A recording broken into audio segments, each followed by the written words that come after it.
I went out there and Well, there's that. It was an idea. fuck, is there a book taped to the door? I put a Playboy magazine taped over it. I was gonna cover the bathroom sign. And I was like, I'll cover with that. That's so retarded. Well, you know, as it plays out, where you're sitting right now, your head is perfectly in the way. So, Oh, of the sign? Oh, okay, cool. I'll stay right here. yeah. That's Hell funny. yeah. Cool. Oh, yeah. All right, so we're recording. I can like edit whatever out if you're like afterwards. You're like, Whenever no. he says, Edit that out. Yeah. We call that fucking. Fuck, we had a word for it. Whenever I have to go back and edit something out. But anyways, I forgot what the phrase was. I think it was like quesadilla or some shit like that. But anyways, so do you guys not want me to say where we are, where you work? no, No, go for it. Yeah, Awesome. Who cares? Okay, so we're with my buddies from Broken Circle in Burleson, Texas. Hell yeah. Perfectly timed. It reminds me of those like 5-hour-long mixes of like a pipe falling or the Scooby-Doo laugh. And it's just like a long silence for 5 minutes and then fucking But yeah. So I jotted up some quick like interview type shit. That way if the conversation's hitting a lull and not a lull, then we got something to talk about. But a lot of this shit is just like stuff I've been talking about on Threads because I've been trying to start some fucking shit on Threads, but as it plays out, a lot of the people that comment on my Threads shit, I don't even know how the Threads algorithm works. Like, It keeps sending me like people talking about like I never Google stuff like this. I never fucking fuck with shit like this. You're But it's just- responsible for your own algorithm. yeah, Is that really it? Yeah, okay, absolutely. dude. Well, apparently I'm looking at fucking people arguing about relationship standards. really? Yeah, that's all I get. I'll pull it up right now, and it's just like some chick being like, if a dude does this, or a guy, like a girl does this, and then the dudes are all like, OnlyFans detected, opinion rejected, and all the girls are like, you guys are fucking pigs. And I'm like, I don't follow these people. I don't look for these accounts. My Instagram is all like tattoos, skateboarding, fitness shit. That could probably be misconstrued as like, you know, OnlyFans bullshit. Yeah. And then I get on Threads and it's just that. So I started it and I immediately abandoned it. I'm like, this sucks. Mine is a lot of people catching predators. It's like a bunch of it. Hell yeah, And it's good. golden, so yeah, I'll stay up late. Yeah, I wonder where On they Threads? source, like where they, because it's like an offshoot of Instagram, right? It's Meta's Twitter, I guess. I don't fucking know what to call it. That was the vibe that I got too. Mine is like all tattooers, and I don't know like where it like sources the input from, but fucking, I'm a little scared to have the music playing because I don't want us to get DNCA'd. They're like, oh shit, Rick James, really? Yeah, fuck you, fuck the audio on your YouTube curious. video. You're right, that's a good point. I don't even think I follow anybody on Threads, and I constantly get notifications for it. Oh, here we go. Who is the best bicep? Why Pacific and Atlantic do not mix? Here we go. Is the Why do best men bicep. prefer younger women? What did losing y'all virginity feel like? The top 5 actors openly campaigning for the role of Batman. That one's cool. Yeah, that's okay. Gel time. Delta flight attendant insists a dad give up his child's seat or face gel. Like, what the fuck? Where does this shit come from? You haven't had any like tattoo shit on your feed yet? No, dude. Mine is 100% tattooers bitching. Like nothing but tattooers bitching. That would be an improvement. I mean, I don't know. But it's like super monotonous though. Like mine is. This is actually one of the topics I wanted to hit on, so it kind of works out that it segued into this. But yeah, like, dude, mine is all tattooers bitching. It's like weird because like I don't think I follow anybody on Threads. Well, as a tattooer that does nothing but bitch, Yeah, I guess so. I will take your Threads account. And I'll be like, yeah. Yeah, I don't know, but so I don't know. I've been trying to like stir the pot on there, and like the only amount of engagement I've gotten on any of them really was the one where, Oh, sorry. and obviously I'm gonna like pose this to you guys. I made one post that was about like, do you or do you not need to be able to draw as a tattooer? Because like, you know, obviously there's like all this like pre-existing imagery, and obviously a little bit of drawing ability goes a long way. but like I feel like it's like 90% of people or more feel like you absolutely have to be able to like draw well, and especially like the public, like people who get tattooed, they're like, well, yeah, duh, you can fucking draw. But I think you should be able to draw most things. Well, maybe not even most things. You should be able to draw a handful of things well. Nobody's gonna fault you for not drawing every single thing Right. well. To me, that's like asking, should a lifeguard be able to swim? Yeah. You know what I mean? hell yeah, You should absolutely know how to draw. I mean, what if That's kind of like, you don't have, maybe to get into an apprenticeship, you don't have to know how to draw too well, yeah, because that's part of the apprenticeship, is Right. learning how to draw, or learning how to draw for tattoo designs and stuff like that. So, yeah, but you absolutely do need, before you even touching a machine, you should know how to draw. Absolutely. At least know how to float on your back a little bit. I mean, fuck. yeah. I guess like, I mean, I guess, you know, sticking with that analogy, because that is like the perfect way. I feel like there's a lot of people who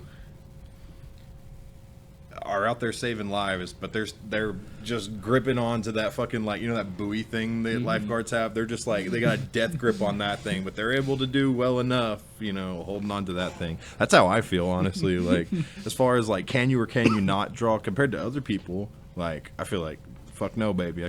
I'm not like exceptionally good at drawing things. I mean, like, that vernacular of like tattoo imagery, you know, I've like done a pretty good job of staying pretty well practiced at like being able to draw roses and banners and fucking skulls and you know what I mean, like that kind of shit. But then when it comes to like, you know, the fundamental art principles outside of that are just general to art, you know, like being able to draw hands really well and being able to draw like cool fucking wizard hands and shit, that's like something where, you know, it's like I'm only just now getting to the point where I see the value in investing the time in that, because I think so many people, especially like the more like minimalistic styles of tattooing, there's a lot of people who like just, you know, they're never even given an opportunity to feel like they need to know how to draw. I mean, like Yeah, it should absolutely be taken seriously. Even like we all learned how to draw, but we still have books that cover anatomy. We have like a dynamic hands book, like how to correctly draw hands, and there's like one badass book I really like is the dynamic wrinkles and drapery. hell yeah. Yeah, that book is so sick. It's just showing you like with clothing, like what direction. It has like a bunch of arrows on it and shows you like how to draw the clothing to flow with the movement of their body. And I improved my banners by looking at that book. yeah, Like how to flow banners. yeah. But yeah, like I think that's a kind of something you don't see a lot of nowadays. But I feel like every shop should have a little library. Yeah, I think so too. Like, I mean, we all know how to draw, but it's still good to have those books, and as Yeah. well as like flash books and shit too. But This shop Yeah. actually has a pretty expansive library compared to a lot of the other shops I've been in. and big book collectors over here. Yeah, hell yeah. That's good. That's good. No, I mean, like, I think a lot of the time too, like, I don't think like I'm sure I'm not the only person, but it's like a lot of the time you have to fall in love with like certain pieces of imagery. Like whenever you start talking about like draping of fabric and stuff like that, I'm like, well, fuck, if you want to do a badass Grim Reaper, you need to know how to like make Yeah, the absolutely. It's fabric gotta make sense. Definitely. Yeah, Reapers, whenever they're just somebody struggles with the cloth, you can always see that everything's really rounded and kind of bubbly, and it's like this lacking any real, I don't know, like the hoods, it's just like a circle and then another circle around that comes to a point. Yeah. There's no drop off of the back of the head. There's no like point where it dips in around the neck. It's just like circle, circle, this and that. So it looks flat and boring. yeah, I agree. Okay, so given that the reality is that a lot of people are gonna not invest the time to learn how to draw. I mean, like, we were looking at that dude's shit. It was in our group chat. There was like that dude, and it was like, check it out, this is so and so, and they looked like the way they looked, and it was really funny. And but then like you go and look at their tattoos, and their tattoos are just like large scale, like they used a fucking mag to like line shit in. Do y'all remember the post I'm talking about? Is it Did you send it the earlier? Jesus one you were showing us? No, I know which that's one it was. no. It was a couple days It ago. was so much no, worse but the than that. Jesus one is yeah, it was a lot worse than that. The Jesus was fairly bad, but I noticed he just used a mag. Yeah, the whole thing. No, there was one. It was just like everything on there was like atrocious, and like I guess the public had decided to give this dude a platform. It was so fucking bad. Hang on, I can actually. You know by the way he's dressed that he's like garbage. Yeah, I thought it was satire when you first sent it, and I was like, oh no, this is serious. He's like compensating for his lack of tattooing ability with the way he dresses. Ooh. Every time you feel like you drop the ball, I'm gonna pull this video out. Yeah, dude, it's yeah. What the fuck is that? Hang on, I'm gonna pause. Ugh. I'm gonna pause the. All right, so the mirror is not working right now, but anyways, so long story short, yeah. So tattooers like that exist, and I don't necessarily feel like any of us are doing ourselves a favor by even being aware that that exists, because it's like negative reinforcement. It's like you in your darkest moment, you're like, well, at least I'm not that guy, and I don't know how healthy that is, but so anyways, point being, there's going to be people that just like refuse to learn how to draw, and there's going to be that kind of person that's like kind of got like half-ass initiative where they're not going to draw anything themselves, but they're going to like rely on that like recycled imagery, whether it's like actual, like they're just going to look at tattoos on Instagram and fucking like take screenshots and fucking trace them, which like I think that sucks. Well, also, it's important to think about. You have people who can get by tracing everybody else's work. You could come in here with the amount of books that are in this shop, and you could have a whole career off of stealing everything out of every single one of those books. Yeah.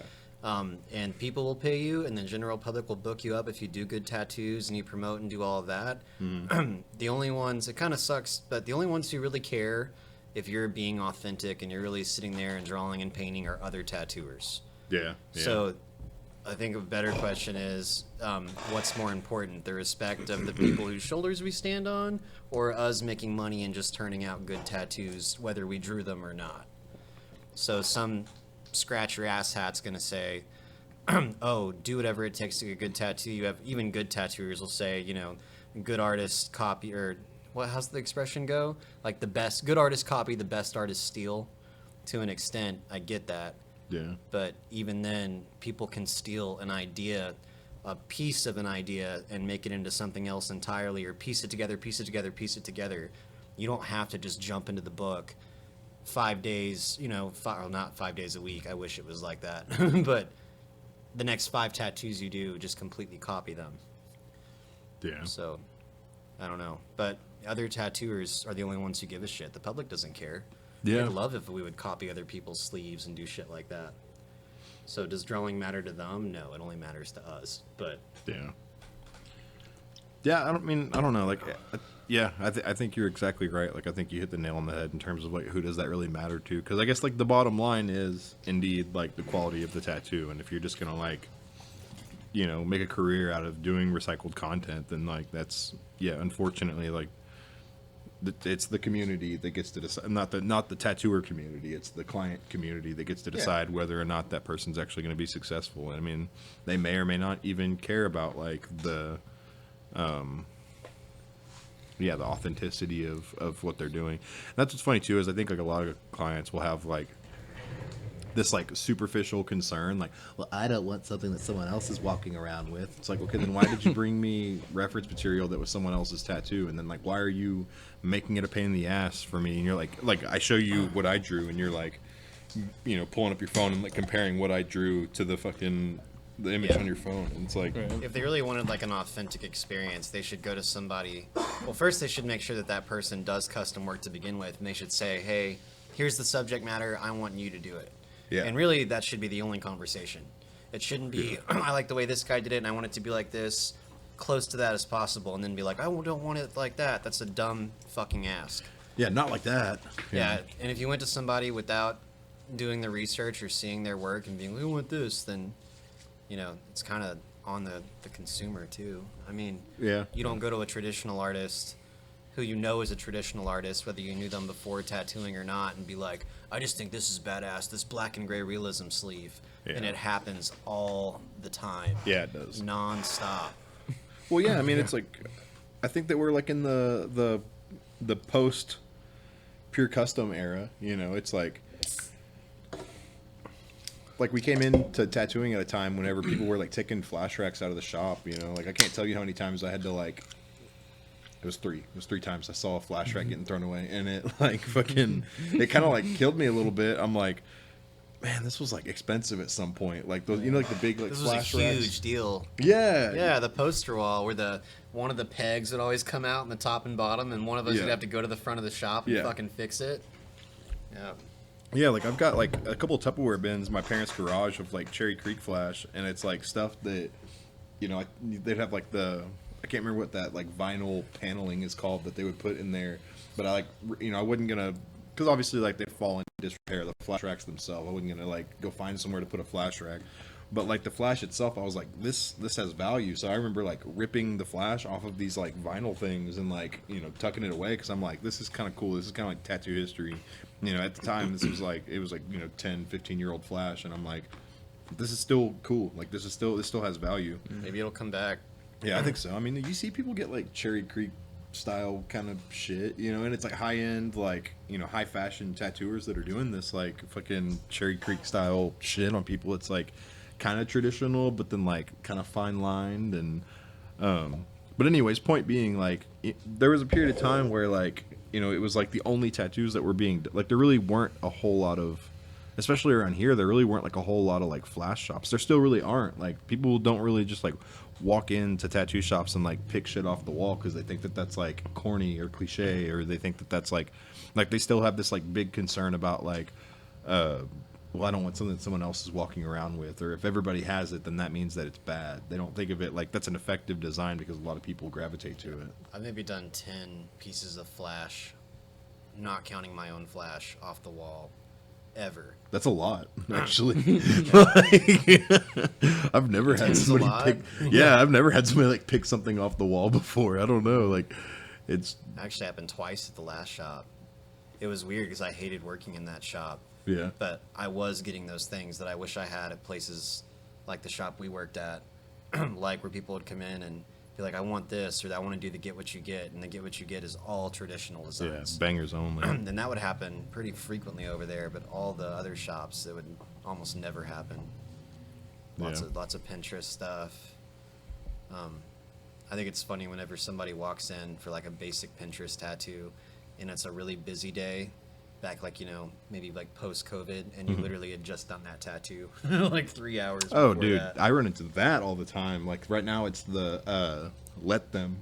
Oh yeah, Yeah, it's a man. let How many let thems have you done, Too dude? many. When I went to go pack all this shit up on Sunday, one of my coworkers, he was doing the biggest let them I've ever seen. Like it was like this big. I was like, man, she's really letting them. It was like he was like sitting there doing it with like an 11 round shader. God Like damn she's it. like, yeah, I'm going through a really rough divorce right now, and I'm like, Tell your clients to get let them who watch your podcast. Like you can get it in Old English. You don't have to get Yeah, the like the scratch cursive, let yeah, them. Yeah, and it's funny that you brought that up about like, oh, I don't want what somebody else has or whatever. Somebody, the last let them I did, she was like, but I don't want it to look like everyone else's. Can you draw up your own? And I was like, I guess. So I was drawing up all these, but she wanted cursive, Get so I was something drawing to up all font. these different. I tried at first. I started just trying doing some like pretty cool like calligraphy, you know. She yeah, no, a little more simpler. Okay, so I did like another one without all like the flair. yeah. No, it's still kind of like not what I'm wanting. Just kind of like simple, handwritten cursive. And I was like, oh, like exactly what the picture you just showed me. You know what I mean? And that's what I Yeah. did. So I was like, but I didn't tell her that. I was like, okay, yeah, give me 1 sec. I did almost exactly what the picture was. I just did it in my own handwriting. She's like, perfect. And I was like, yeah. Yeah, it kills my soul a little bit. Whenever I run into that, I hand them my iPad and it makes them feel like they've got agency now. And like I've got like all those fonts on my iPad, you know, like just like the default white girl fonts, and I'm just like, here, you Yeah, do man, this. don't waste your time. That's how I feel, and yeah, I mean, like it sucks, but I mean, like, You can read people sometimes, like if they're open, and you can kind of like try maybe doing something. something actually cool. Yeah, something with a little, dance it up a little bit, make it look nice. But Yeah. most people like they don't give a shit, dude. They just want. Tyson said you should be able to Jedi mind trick anybody into getting anything, and I'd be like, have you met the fucking clients? Have you met You girls? talk. Yeah, I agree. Mansfield's the same way. Yeah, I mean, like, I don't know. It's weird because, like, okay, so given the context of the whole conversation we just had about like having artistic integrity and this and that, like, it sucks because, like, in terms of rendering this service to the public, that is so completely secondary. And not only that, it gets in the way a lot of the time of being able to actually like render that service to the public, because it's like, yeah, like you just said, don't waste your time, and that, you know, it sucks and it's like soul crushing, but I don't know. It's like I guess the real Jedi mind tricks are being able to like be on the hard read whenever somebody's going to be receptive, and you actually get to be like your fully actualized self with them, versus like if it's like, you know, you're just having this like super low vibration fucking interaction with this person, and it's like especially transactional, and you fucking, you know, it's like you're just acting as like a human printer, you know, like you're just taking the place of like what 10 years from now will be done by a fucking 3D printer, you know. And like I think that sucks, but I think that that's like the reality of making a living doing this for a long time. I think like eventually everybody gets to the point, or ideally everybody gets to the point where they get to have a more unique approach, and they develop a clientele that appreciates their unique approach to tattooing, or just their approach in general. Doesn't even necessarily have to be unique, but like, yeah, I don't know. I don't know. It's a weird thing, but yeah, and I think that looping back around to what we were saying before, this is the type of shit that facilitates that person who does not know how to draw. Is that like the general public tends to be this specific way, and you know, they think they want unique tattoos, but the reality is the things that they think are unique are not very unique. They're super fucking trendy. They want unique tattoos, like a 38-year-old divorcee wants a new Camaro. They think it's just gonna open up all the things in the world unique to them, and it's so fucking special. And guess what? You go peeling out onto the street off the county road, and you see 10 other Camaros. Yeah. And they all got 38-year-old divorcees in them. Yeah, dude. And they think they're all doing something. But what you're really doing is you're ruining your body, just like you ruined your fucking credit with that car. And it's gonna last. It's gonna last way longer than you want it to. True and real. Good analogy. Yeah, dude. Okay, so we'll switch gears here. I'm starting to just like kind of go down the list of like prompts that I jotted up in like 10 minutes. What artists inspire you guys the most? Artist? Yeah.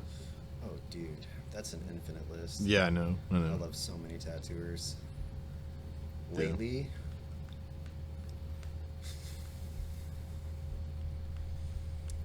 I'm not sure. It's funny how we're gonna go off Instagram tags, and I'm gonna seem like a douche. Scotty, it's Scotty ADM, and his flash is all over here. David's got some of his flash. They have flash of his at Old is New and Pink Cobra. I've done 2 of those, and his tattoos are phenomenal. His paintings are phenomenal. It's Scotty something. He's from I want to say he's from Barcelona. I might be wrong on that. He's awesome. Which flash is his? There's one right over here. Unless David moved it. Yeah, I think they're all in the lobby. Oh, are they? Yeah.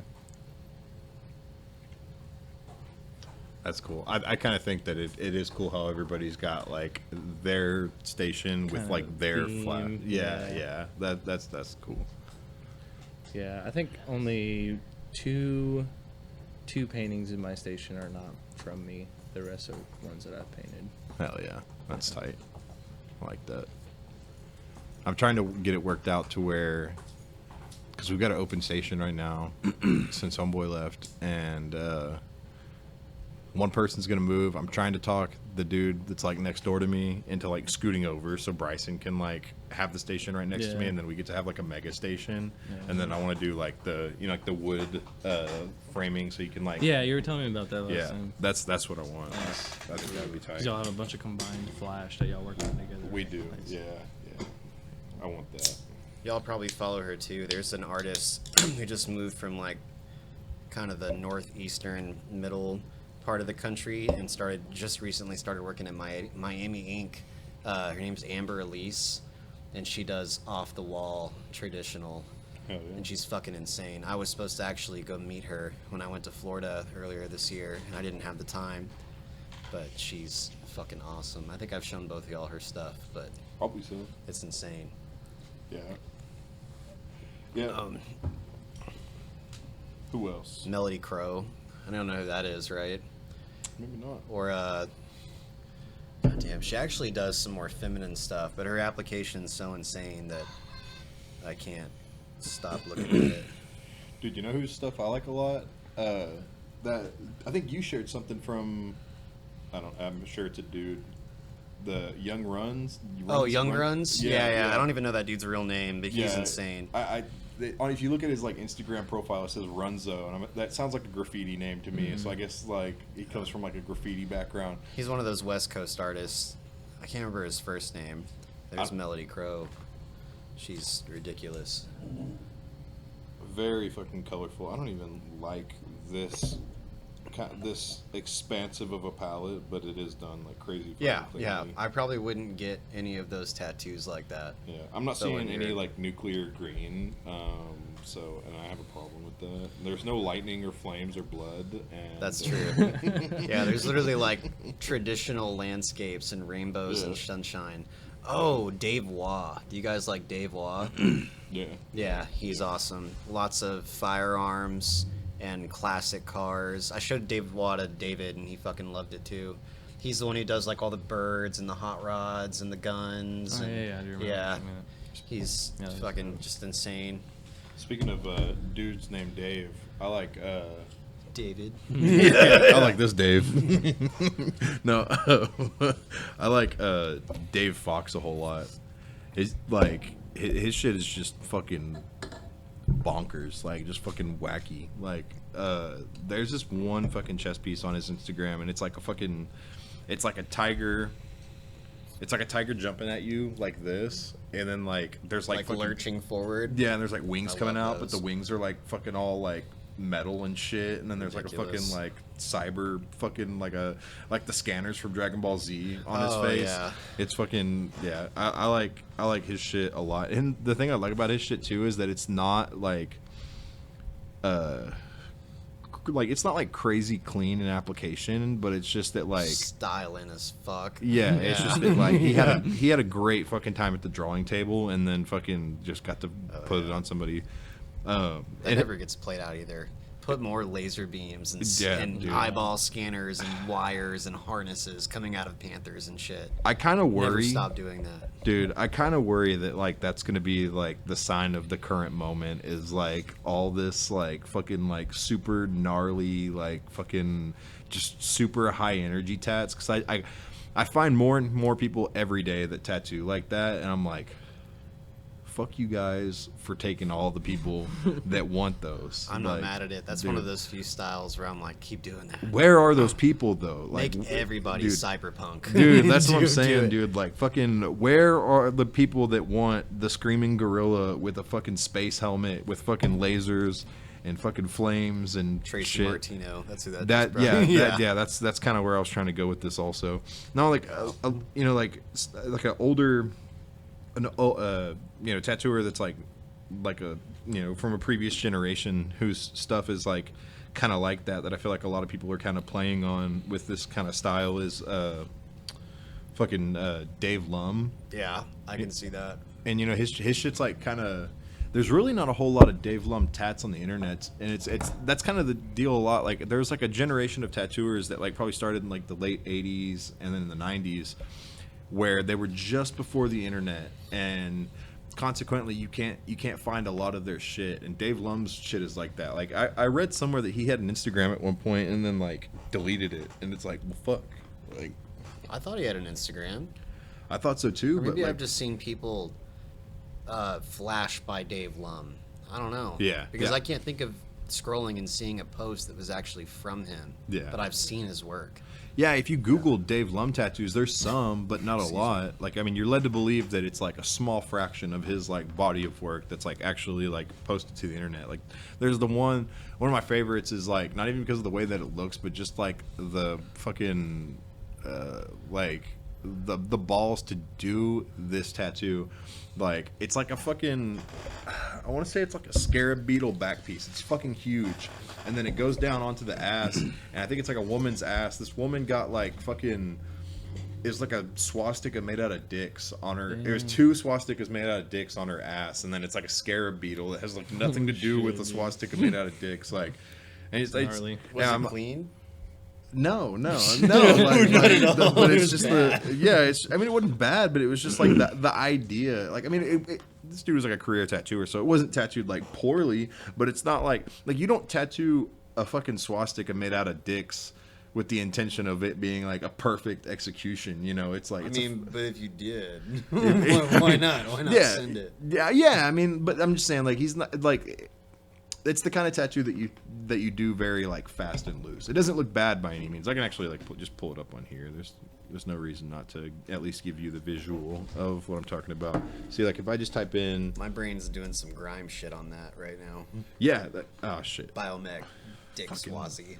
fucking, I'm not even connected to the internet right now. But anyways, so you get the idea. I don't know. I like this like fast, loose, like super high energy fucking tattooing. Like I think that shit's fucking tight. But I don't know. There's like different like that Runzo dude. Like I like his shit because it is so clean. Like I don't love all of his drawings. A lot of His them are really- drawings are actually really plain. they're pretty plain, but but then he does the tattoo and it's fucking insane. the saturation, the Yeah. fades, like it just looks really, really good. Like I admire that. So there's like different things that I like about different tattooers. David, you've been especially who do you like? I've been taking it all in. Nice. I'm always gonna say I'm not sure if I'm saying his last name correctly. Tony Nielsen. He tattoos in Norway. His Instagram would be like Tony Blue Arms. Oh yeah, But yeah, that dude's probably like my all-time favorite if I had to pick. And then always I'm gonna always have to say Mike Chambers for sure, and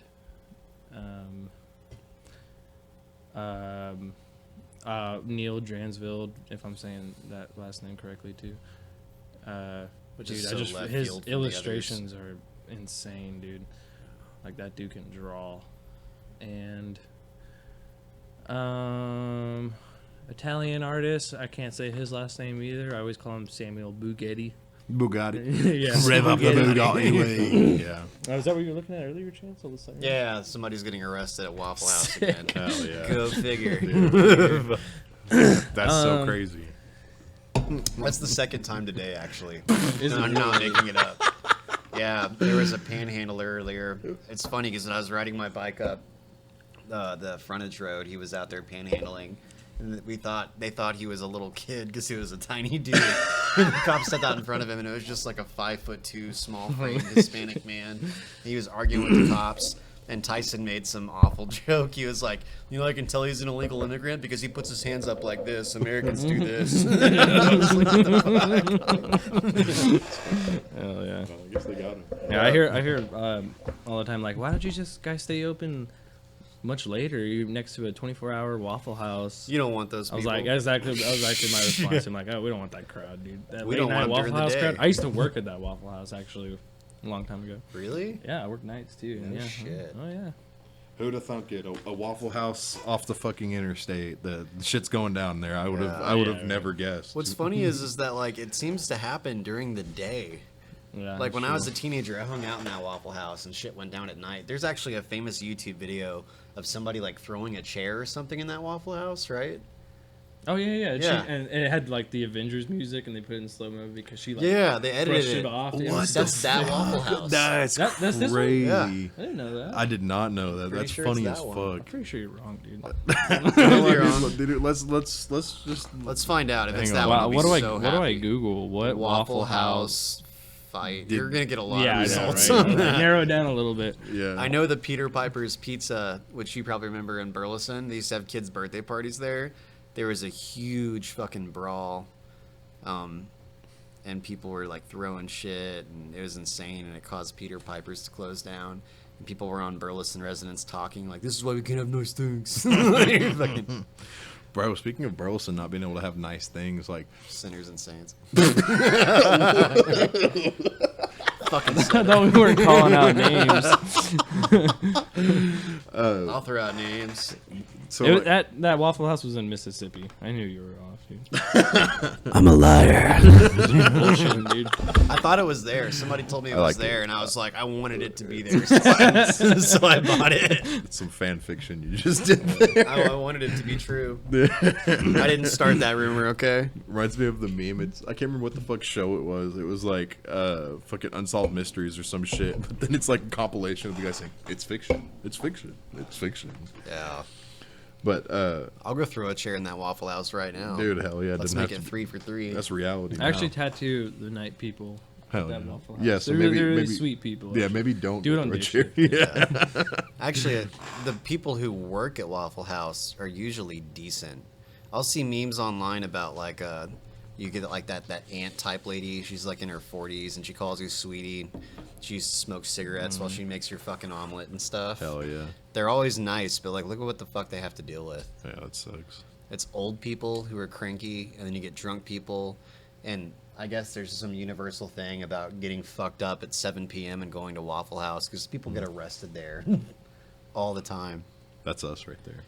We're gonna get Not, arrested. no, not the getting fucked up and getting arrested, but cool like ant the, types? Yeah, dude, like this. Yeah, I'm like, oh, sweetie, you need to put that crack pipe down. yeah. It's a You ever see very, that video where it's like a guy going into Waffle House and he's kind of narrating his experience? He's like, man, this Waffle House. He's like, I went in and I asked the server, what does she recommend? And she said Xanax. And she said Xanax, and then she brought me a Mr. Pibb, and then just like, then I asked for a refill, and then she said, fight me, ho. It's like, they're so quirky here. I give it 10 out of 10.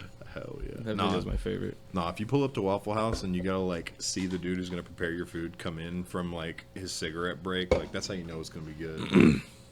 Dude, I think last time I was at Waffle House, and I'm pretty sure you were with me, Kylie.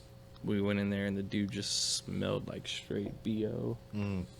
It was terrible, dude. It was like not even like you can kind of smell it. Like it was fucking terrible. And I was like, dude, I'm like losing my appetite. Like, You know that It's like that flavor. autistic dude who always smells when he comes in here?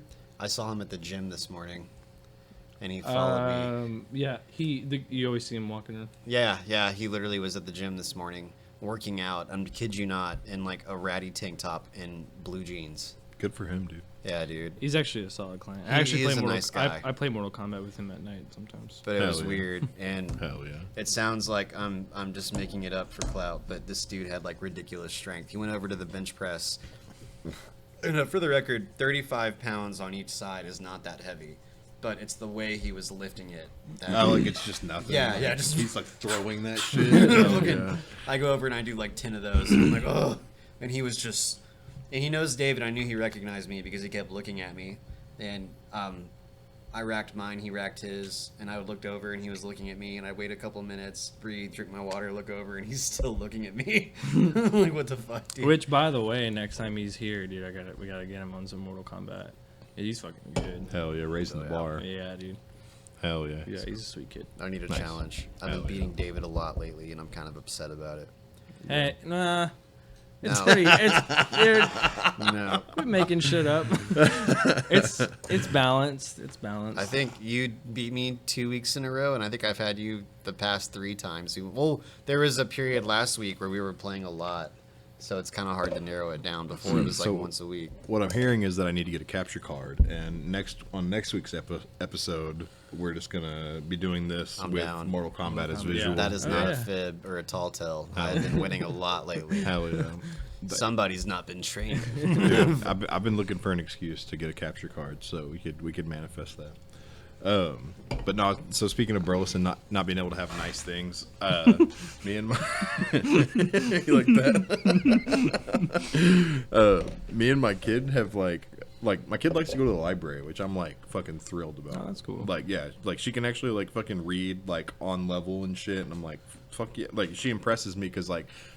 I'm still not used to her being able to read, so I'll be like typing some wild shit on my computer to the homies, and she's like, "Daddy, why did you say that?" And I'm like, Busted. shit." But What's a bussy?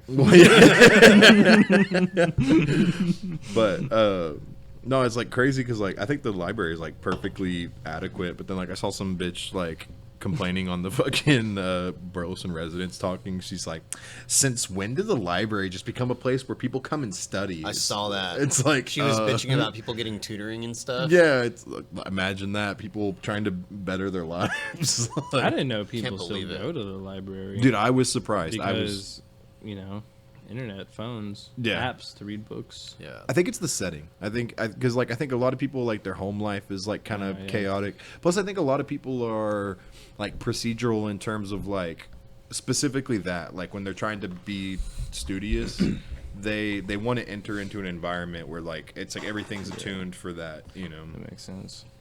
But yeah, no, I was pleasantly surprised and like I was like specifically that thing like people going to the library and like actually doing.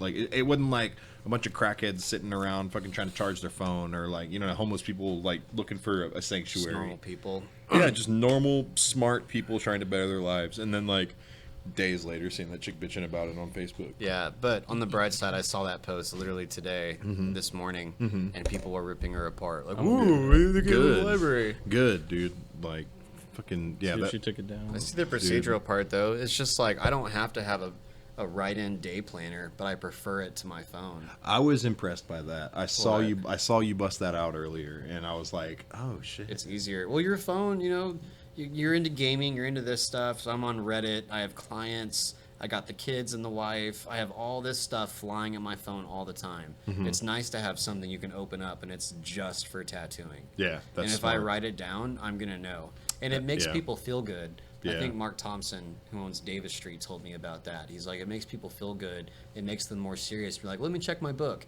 and you bring Yeah. out your nice leather planner, and you're like, Yeah. Wednesday at this time, I got it open. All right, well, I'm gonna write you in right now. I got your deposit, and it does something in their brain. They're like, he's writing it in his leather book. This is serious. you Yeah, better do it.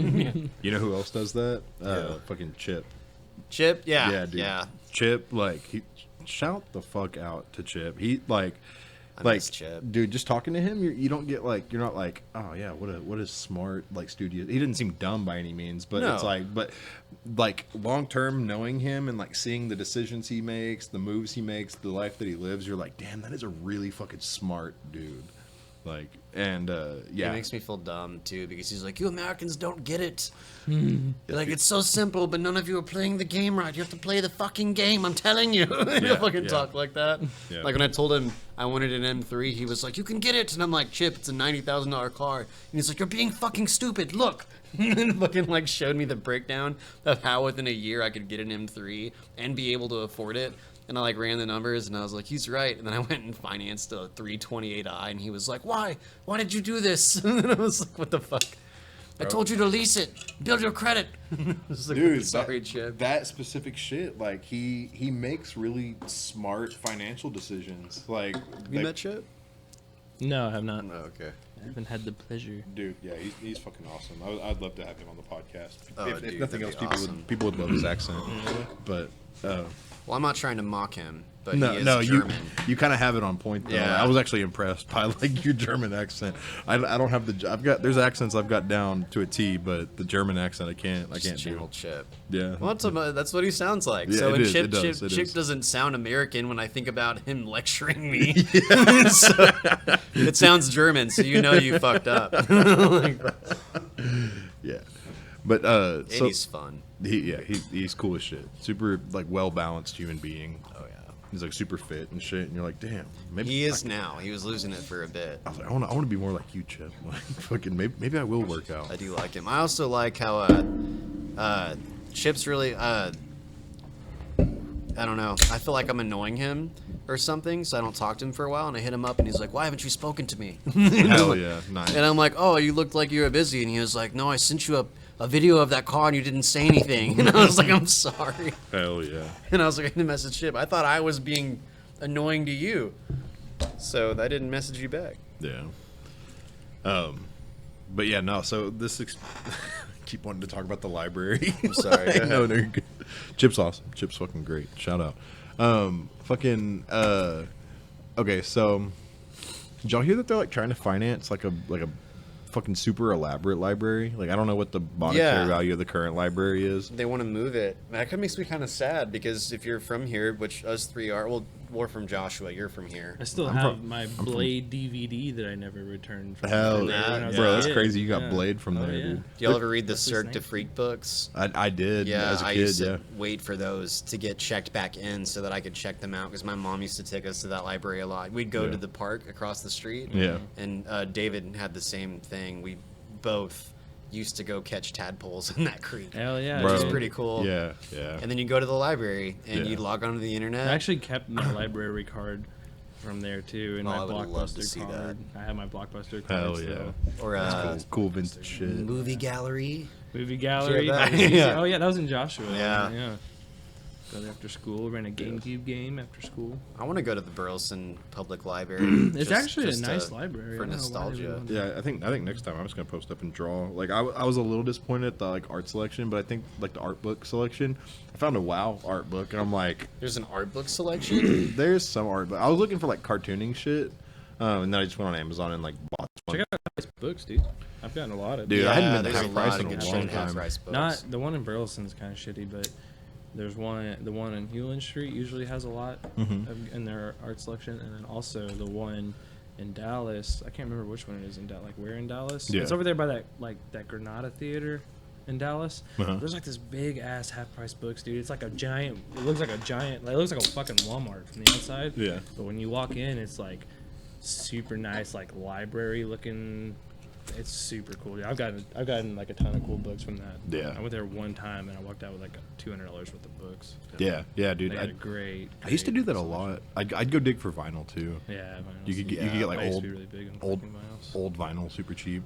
It's funny we're talking about this because this past week one of my coworkers, like, I've got like a very limited library. Like I mean I've got like some like big like 11 by 14 flash books that I like tuck underneath because I got like one of those like stainless steel tables, and so I've got like I've got some big books, but most of my book selection that I have at the shop is like little stuff. Like I've got like, you know, like the Good Book, the fucking Russian criminal tattoo books, like stuff like that. Lord, But I want to read that. That sounds cool as fuck. you never heard of the Russian criminal tattoo? No. You've probably seen 'em, I'm dude. pretty sure that's a book that I saw. Is it like cover like tattooing and like It's- Russia prisons, or It's almost 100% flash. It's like old. It's like somebody. I don't know if they like were looking at tattoos and like did like quick jottings, or if they took like straight on photographs and then like traced off these photographs. Yeah. But it's mostly like designs. Some of them are like super fucking raunchy. It'll be like a chick getting fucking railed by like two fucking pigs, and the fact that shit. they're like anthropomorphic pigs is like fucking supposed to be like a symbol of some ethnic group that was frowned upon in Soviet Russia and all this shit. Russia's But so fucking dude, hardcore. the designs are fucking sick. Like, and you can get these books on Amazon. Like, they're pretty well circulated. There's 3 of them, but there's cool shit from there. And I've tattooed out of them a couple times. Like little, like I did like a demon head on this chick's leg that I used to work with at Spinning Needle. Fucking just random little things, but most of the designs are like super fucking raunchy and like really fucking hard. Like Yeah. they're cool as fuck. pretty gnarly. Yeah, but anyways, so I've got this H.R. Geiger book that just stays on my station at work, and one of my coworkers saw it and he was like, "Hey, let me buy that off you." And I was like, "This one's mine," but But I can tell you where to get one. yeah, I can tell you where to get one. Well, I felt bad for telling him no because like I appreciated his like authentic interest in the book, you know. So I went on Amazon. I found him one for like $15 and gave it to him. And it was the best part is that like he really fucking appreciated that. Like he like took the book around and like told everybody in the shop, "Look what he got me! Look what he got me!" And I was like, "Hell yeah!" Like yeah. I felt like cool. really fucking wholesome. I felt really fucking good about that. Well, For the I man got- that is everything, the H.R. Geiger book. A book is like the greatest gift, dude. Like my buddy Yeah. gifted me that Electric Mordor book. Yeah, for dude. Christmas. Fire. Dude. Hell yeah. Electric Mordor. Yeah. Yeah, dude. That's a second book in a minute and a half, and I'm like, what the fuck? What? Let me see. Dude, yeah, Bryson. Yeah, actually, I was looking for it the other day. I can't. It's got to be buried in there somewhere. Hell yeah. But it's full of a bunch There's of a like lot of sick bugs. medieval Yeah. flash. And That's the first tattoo book that Bryson ever bought. it came with 2 prints. So that's that print you see propped up on my shelf of Yeah. the wizard and the wolf. Yeah. And the other print, I think I showed you last time we were. Yeah. It was like a fucking like KKK dude or whatever. It looks. I mean, like. Dude, it is.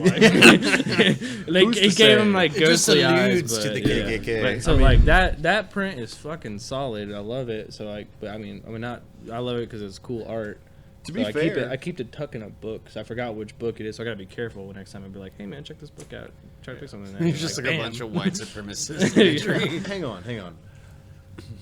This dude's from Europe. Like, I don't even Yeah. know if like European people know about the KKK. I think you're right. Oh, I'm sure they do. Maybe. I mean, I don't, dude. Like, I actually find it funny in movies how often American culture is brought up. Like if you watch a Guy Ritchie movie, like the last one was The Gentleman, and there's lots of references to like the natives, like little jokes about like get the fuck away from my river, like water, like just little things. Yeah. So I actually think because of us, seceding from them, they're actually pretty brushed up on American history. There's lots of references to it. And also, I know they know about the KKK because in Britain, here skinheads are like Nazis and shit. But in Britain, skinheads are like working class people who like were against racism. So when you think of like a a pale, bald white dude in Britain, it's like a working class dude who's like not a neo-Nazi. yeah, it's a dude who's like anti-Nazi and anti-KKK. So they definitely know what it is. Then you come over here and you see somebody who's wearing biker boots and, straight line jeans and a fucking flannel and a shaved head. And you're like, that guy hates minorities. But it's Yeah. it's the opposite over there. They're pretty aware of it, I think. It is funny how like in punk culture there's like this like huge polarization between like the few people who are still like fucking like the skinheads as we think of them, and then like a lot of like punk rock culture is very very like politically correct and like militant about their Yeah, political correctness. Like it's funny, like y'all know A Willie? Yeah. I don't give a fuck. We're naming names right now. So like I've heard Austin Willis. yeah. He's not, I mean, fucking, I don't even know, like, if he didn't know about my podcast, fuck it, whatever, I'm gonna say it. Okay, so, like, my coworker Avar, who still has yet to come here on a Wednesday night, I want to drag him over here, I want y'all to meet him, he's funny as fuck, still hadn't been here yet, he's been on the podcast, though. Avar told me that, like, what the fuck, he made some, like, he said that A. Willie looked like, I want to say that he like, oh, it was because Willie has fucking Hakuna Matata tattooed across his chest. Hell yeah. And Yeah, he but said- he'll beat your fucking ass. But That's he what's said funny like about Willie. he asked Willie, he's like, what does that say? Hail Hitler or some shit like that, like some kind of like mildly like racist shit. Like I don't know. Avar is like funny as fuck. Like like for a Hispanic dude, like he's pretty like tapped in with like fucking skinhead culture for some reason. But like Because every skinhead marries a Mexican girl. yeah, Eventually. yeah, I like. It's. I think there was like a Adam Sandler joke. He said something about like around every corner lurks an anti-Semite. I don't know. I mean, Avar doesn't have like an active anti-Semitic agenda as far as I can tell, but he definitely will make some jokes at that specific demographic's expense. So anyways, he directed one of these jokes towards fucking A Willie, and A Willie like tried to fight him about it. But then like on the opposite hand, I heard that A Willie got jumped by a bunch of like gender neutral people at a punk show. So like I don't know what he did to piss off the LGBTQ plus. I could imagine community. him pissing off just about anybody. Yeah. I've hung out with Willie, and he can be either really sweet, but then in half a second later, he can get really fucking intense. Yeah. Where, like, I couldn't tell if he wanted to hug me or fucking fight me Yeah. drinking with him at Dirty Murphy's. Yeah, I He's was just always a fucking scared. wild card. Yeah, I was not down to go drink with him. I remember like the first time that I met Drew, him and Willie came up there, and like Drew had only been there for like 5 minutes, and he was like already peeling his pants off, like showing us his like fucking like full back piece that goes down to his ass, and was showing his fucking like cover up sleeve by Steve Byrne and shit. And you know, I'm like looking at this work, and I'm like, this is fucking sick. Like this is like real tat shit. Like when we're just like talking about the tattoos that he has. Anyways, like Willie goes to the bathroom, comes out, and you could just see this like look of resentment on his face. And I think he kind of like already didn't like me. I don't know why. Don't particularly I care. don't think he needed a reason. Yeah, Knowing him, yeah. But then he's like, so you gonna go drink with us? And I'm like, no, I'm not. Probably not. Y'all have fun. And yeah, I don't know. And it's like weird too, because I've been like working in his wake like for the past like 3 years, because like he got fired at Pink Cobra.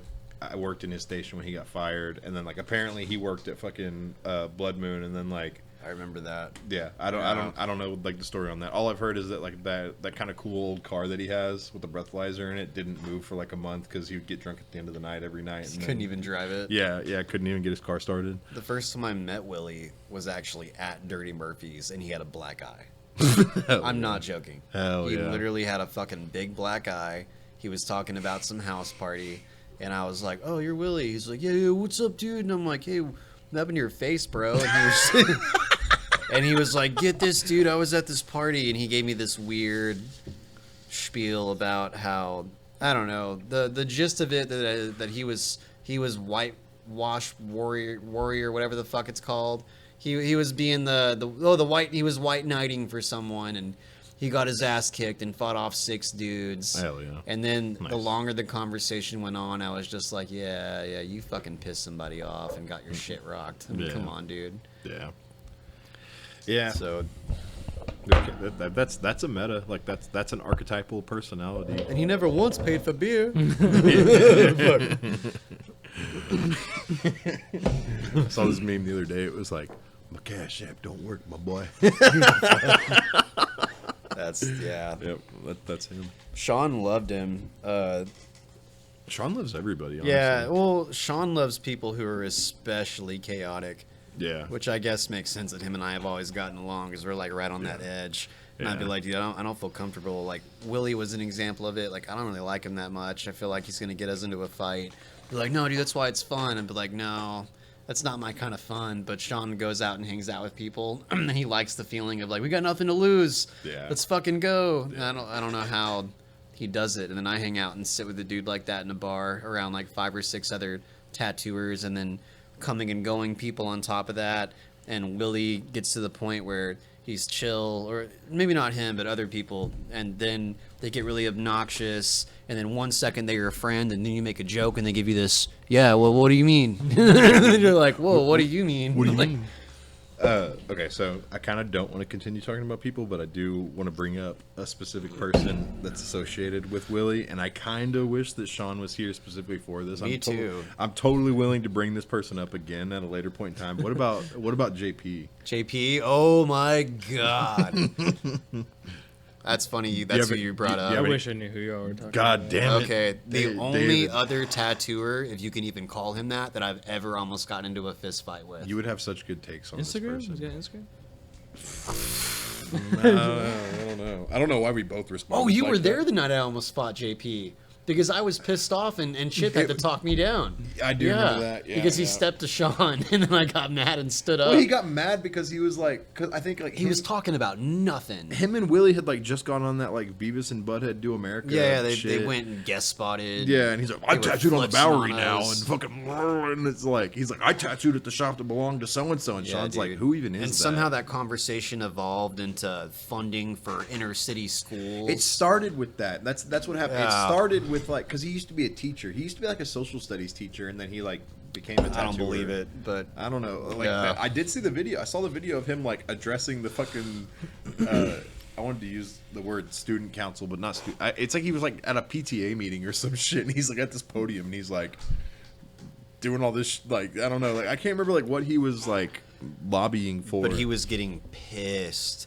And Yeah. you were trying to have a civil discussion. Yeah. Yeah, it was me, you, Sean, JP, and Chip. Yeah. And we were all in And the very Raheem. front of and Raheem. Yeah. And we were all in the very front of Pink Cobra. Yeah. And JP's drunk. he's ranting on and on about his social justice bullshit. He was drunk. Travis was trying to have a legitimate conversation. I don't know why you're so fucking nice, by the way. And Sean is being Sean and poking him and trying to get a rise out of him. And then Sean actually makes a good point that was reasonable, and JP gets to a point where he starts kind of like everybody else is sitting, and he starts standing up, and his voice gets loud, and he's going fucking crazy. And Travis is being calm, being him. Sean's looking at me and laughing and drinking his drink, like, ah, yeah, and just egging it on. And then JP finally snaps and stands up and starts doing this at Sean. And then I guess I got mad at that. I didn't like that. I was already disagreeing with what he was saying. And I fucking stood up, and then Chip, like, pushes me on the tummy, and he's like, shh, it's okay. And then I'm like, Well, it's yeah, fine. He worked at Pink Cobra with you? Yeah. No. Well, Jake- no, not at that point. No, he never worked at he never worked at Pink Cobra. He worked at the sister shop, and then, like, old is new. yeah, he paid for his apprenticeship from Donnie. Donnie was this older dude that also apprenticed Austin. Yeah. I like Donnie. Yeah, Donnie was cool. Yeah. Donnie was super cool. Donnie, like, gave him a car and, like, paid money for his apprenticeship. And so, like, I don't know. I kind of see the value of a paid apprenticeship. I kind of feel like it's not the best because of the fact that it, like, entitles, like, young kids to be like, well, I paid money. That means I'm a tattooer now. You know, like. Yeah, like what happens when you pay money? It's like, because sometimes, like, an apprentice won't work out. Right. You know, like, sometimes Right. like they're just not. They He's a don't good get it. example of that. Yeah, they don't have it So in it's them. like, what His happens tattoos when are- you pay? I don't even like what is like how much roughly do they pay for apprenticeships? Like, I am sure it varies. I've heard like 10 grand. For some reason, I have a figure of 17 grand in my head when it came to him. So Oh, damn. between, like, cash and assets, he paid Donnie 17 grand. Damn. I So what will happens when say- you pay like 17 grand and it doesn't work out? Like he just, Yeah. you know. But I mean, so I feel like, well, he paid me 17 grand, so I kind of have to let him tattoo. But you it. paid the money, so Maybe. good or bad, you're a tattoo. I earned this. I paid for this. Also, kinda how does thing. that work? Yeah. If you pay for an apprenticeship, are you still? Because like how my apprenticeship was, I didn't pay for it, but I was getting paid in knowledge. Yeah. Or I mean, excuse me. That I mean, I wasn't getting paid, but I also didn't pay for my apprenticeship. But how I paid for my apprenticeship was doing a bunch of bullshit, and Right. doing a bunch of chores, Right. and so like, if you get a paid, if you pay for your apprenticeship, are you doing those things, or are you just? I think ideally, yeah, you still do that. Like, that's in my mind. Like, by some means, you establish a mutualistic relationship with the shop. Like, you do all that you can to make yourself an asset to the shop. And maybe if you pay for your apprenticeship, then like you get to, you know, like a lot of like traditional apprenticeships warrant that like you're not drawing until everything in the shop is taken care of. Like, everybody's trash better be taken out. The floors better be fucking mopped and swept. No like, fingerprints fucking- on the display cases. Yeah, fucking- yeah. If somebody comes in, you're getting up to go fucking do that shit. Maybe in a paid apprenticeship, like, you know, it's like if you're a shop owner and you're charging people for fucking apprenticeships, it's like, okay, well, your apprenticeship's gonna last a year, and you just paid me, in this case, 17 grand. Well, that's a huge chunk of the money that you could either pocket, or you could use that 17 grand to pay a huge chunk of like a counter person's That's annual a lot salary. of money. That's a fuckload of money, and Yeah. like, imagine how nice it is to have a dedicated counter person. So that I feel like there's like an offset. Like, you could have a dedicated counter person and like an actual receptionist, and then like the apprentice that paid for their apprenticeship, they get to like be exclusively concerned with the artistic elements of it, you know, and like. Yeah, like, I mean, even in that, I feel like it's the makings of a spoiled brat tattooer for sure. Yeah, that's what I was kind of getting at. Because it's like a lot of the chores and all, you know, just like the bullshit that you would do before you'd start actually working on drawings and paintings and stuff. It's stuff that you still need to do, even when you're full-time tattooing. Yeah. I'm full-time tattooing. I still mop and I still, you know, wipe windows and or whatever little, maybe not like dumb petty shit, but I still, like, you know, you still have to do these things Right. to keep your shop clean. Yeah, yeah. Yeah, I mean, like, that is kind of the thing. I mean, I feel like it would be a harsh reality for somebody like that to, because a lot of the time, like, so this specific the paid apprenticeship, not super common in my experience. I don't know a whole lot of people who have done a paid apprenticeship. I don't know anybody. But with that being said, like, and I don't know anybody who's done tattoo schools, but we all know that tattoo schools exist. So Unfortunately. yeah, yeah. That's a topic for another day. No, We dude, can we get can, into that. we can get into that right now. Hang on, let me see how long, dude. Bro, this podcast goes for like fucking 3 hours sometimes. Hold up now, where we at? We're only 1 hour in, baby. We got time. I We got Susan on camera now. I got time today, cause yeah, I wondered because I was looking at it earlier when he was holding her. I'm like, this just looks like a ambiguous animal. Like, you can't tell what this is. Careful with her on your neck, dude. She almost choked me out last time. Hell yeah. David sometimes, because she's super docile and used to being handled. David, my first week here, put her around his neck and started longboarding in circles around the shop. And I was like, this is awesome. Hell yeah. Was Looks I like I wielding like a it scythe? here. Usually when I skateboard around the shop, I'm wielding my scythe as well. Hell yeah, as you should. And with a snake wrapped around my neck. Hell yeah, dude. Like if that's not So tattooing, we're I, reaping souls. I don't want it if that's not Yeah, what dude. tattooing is. I do want to make a point, like how fucking awesome it is here, though. Like today, I went to the gym, and I got here on the bike, which was nice because David Yeah. finally convinced me I needed a bike, and he was right. Yeah. It's Hell so yeah. much fun. Hell yeah. And then I got here, and I played Fallout 4, and then we found every excuse. I've taken off from the shop and ridden like 4 times today. yeah. And We fucking- were like, in earlier it was like, I just couldn't find, like, Chance was just not in here, and I was like, I bet he's just outside looking at his bike. I am. I was. Go I outside, totally just was. chilling. Show enough. I wouldn't even Looking lie at about it. it. I'm like, I'm gonna go stare at my bike. yeah. Fucking come back in. So I finished my appointment around 5:30 today, and the next appointment wasn't until 7:30, which was like those like 5 women that were in here earlier, and so I was like, we got a little bit of time to kill. We went on a little mini bike ride, me, Chance, and John. It was so fucking cool, dude. Yeah, it We was went and really did fun. that and just came like, what other job can you do shit like that? Like, hey, I'm gonna go dip out for a minute and ride a motorcycle. Apparently we were gone for over an hour, but I could have sworn it was 20-30 minutes. It I was was just- yeah. I was having so much fun. Time flies. Yeah, dude. I love that for y'all. And then we came back, and I didn't have an appointment today, but David set it up, so we did tattoos and we got Yeah. paid, and Hell yeah. it got fun. And then I went out and rode with John before he went home, Hell yeah. and then you came over I and we didn't did get the to participate in that podcast. one. Hell yeah. It's a hell of a life, Fucking dude. tattooing. It's like a 5-minute. It was the little ride that y'all did at the end. We didn't go long. Yeah, I almost died, but still cool. but yeah. Yeah, still cool as shit. Now that's like there's this tattooer that I follow that tattoos in like Honolulu or some shit. But like, and I like his tattoos. His tattoos are super fucking clean. Paintings are cool. But like every once in a while he'll post like a little montage, and it's just like cool shop shit. And I'm like, bro, they have fun there. Like they're actually like living the tattooer Oh, yeah. lifestyle. Yeah, like dude. it like that's tight as fuck. And I feel like aside from like, you know, artistic integrity and shit, y'all probably have like the healthiest like active culture in here as like than like most shops. Like you know, it's not like just like this place where degenerates are thriving and, you know, just like sustaining themselves by fucking sucking the fucking life from the dregs of Yeah. society. Like, Yeah, dude. I mean, we have fun, but at the same time, we work really hard and really care about what we do. yeah. We're all actual artists here. You know, we all do paintings and customize our designs and stuff. We don't rip off anything like And everybody other holds shops each down other. the road. Yeah, yeah. Yeah. That's Well, I mean, dude, that's a big fucking red flag. You walk into a tattoo shop and a single fucking piece of artwork is hanging on the wall, or no That's paintings, no weird. flash, and none of that shit. as obvious as it sounds, but I mean, like, people don't like know to care about that. Like, Yeah, that's true.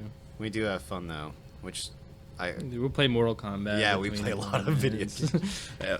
But I'm often like, how did I make the cut? bro, Like, at my shop, like, fucking, like, my shop. I'm not gonna take ownership of it, but like at the place where I work, like, fucking, there's like this like strict rule in place where like no video games Friday through Sunday, and it's like because like people have like abused it and like, you know, it's like, okay, I actually like the no video games like Friday through Sunday because like it does kind of like look bad, you know, like people walk in and like, yeah, like fucking going home to get their tattoo, and then like I've got a coworker who just like will be like playing Dark Souls or some shit, and it, like he brings like a whole. It's not like TVs that are in here, they kind of look nice because they're like mounted to the wall and shit. Like he brings his, we've all got those like stainless steel tables. He brings his fucking TV and just like, sets it on his stainless steel table.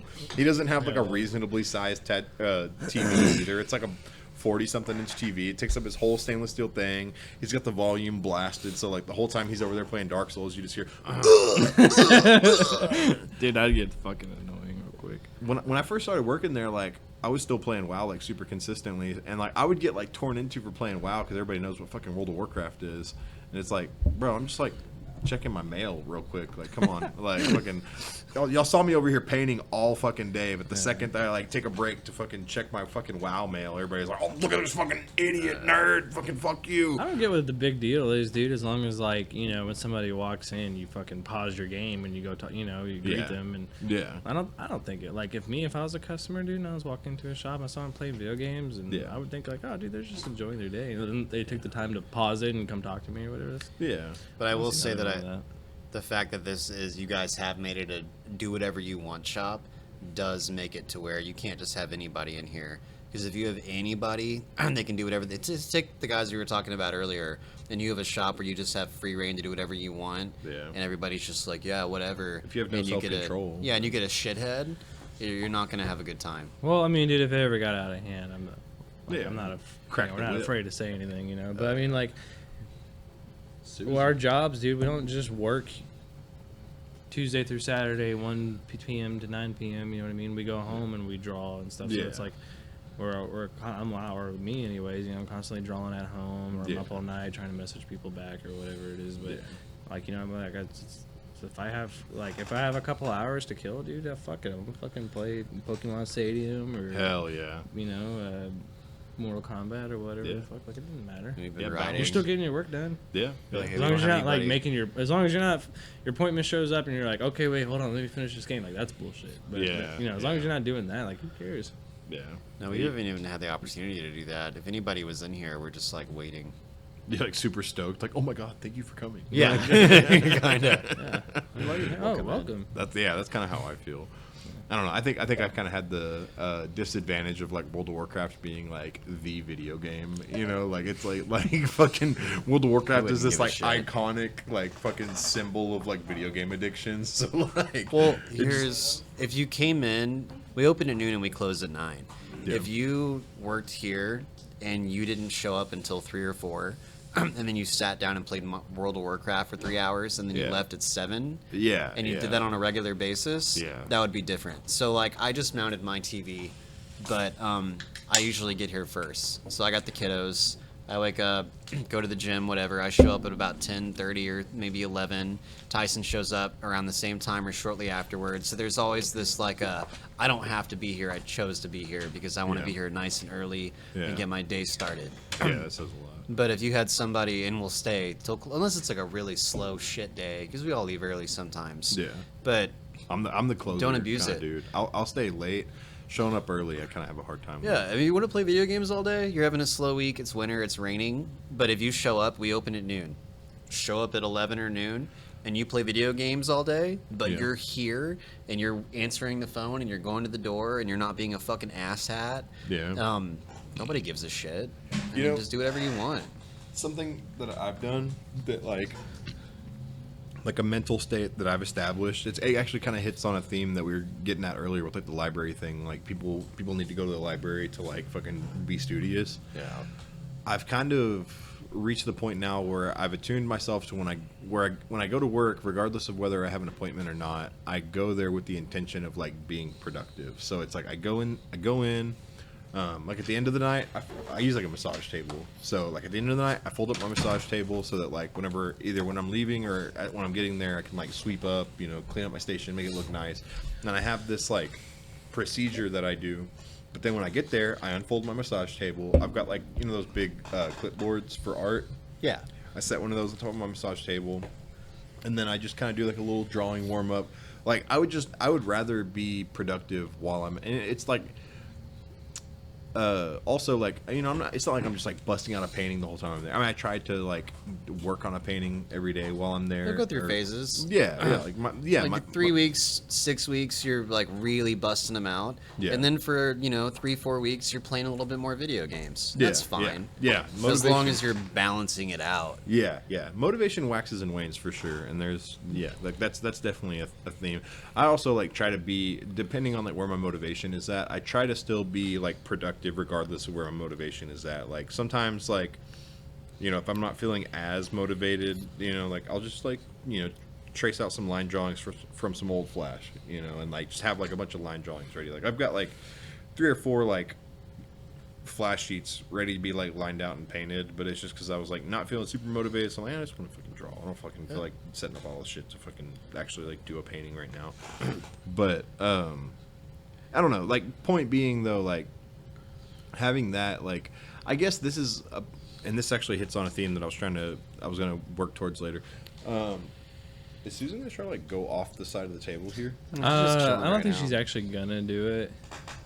If she doesn't, I'm I'll ready. catch you. Yeah, okay, but I say she's I'm just on sniffing standby. around. I wondered if like the heat coming out the back of the computer felt She good. probably Oh, likes that, yeah. actually. No, usually she'll find a spot with you or somebody and she'll just chill there for a long time. She'll chill in right? Kylie's hoodie pocket Yeah, nice. like all day. Hell yeah. No, okay. So like a theme that I wanted to, that I was working around to, like, how much do you guys feel like there's a need to be motivated by your coworkers? Like, do you guys feel like you need to see your coworkers being productive in order for you to like feel the incentive to be productive as well? It helps. It does help. Yeah. If you're like working, like, luckily that's cool here, because I mean right now it's just me, Tyson, Chance, John just kind of moved shops, but he's still doing appointments here, and then Kylie. But like we're all artists and we're all doing art, so whether it's like when we're not doing tattoos, like me and Chance, we do paintings all the time. We're doing paint nights every Wednesday. And You haven't we're- paid, I haven't paid this Here we Wednesday. are. this Wednesday we're talking, but Yeah. usually like we're trying to be more like, you know, like we feed off each other. We're all, you know, into art. Tyson, like he paints those little miniatures and shit. Yeah. Like we're all like All day. doing something like productive towards art, like just being artists and stuff. Yeah. And even like we might take breaks and play fucking Mortal Kombat for a little Yeah, bit, but who that's gives a cool. shit? Like Yeah. but I mean, yeah, so it does help. Like I can't. It's always kind of been that way over here. Mhm. You know, like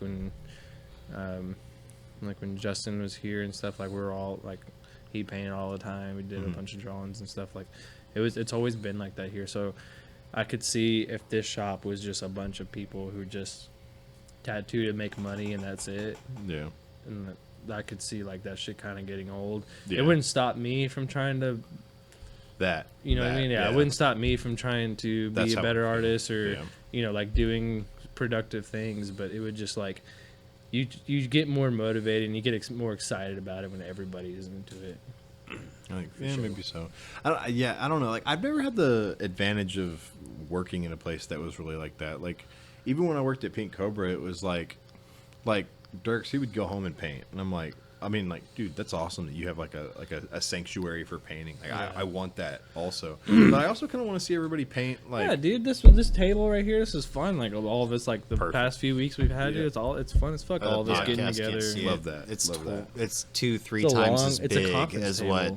Yeah, it's Yeah. long. It's a big Yeah. conference table where we all just get, and that's what's the like cool 10 thing about feet. this table being here is like the only time pretty much when we're not sitting here is when we're actually tattooing.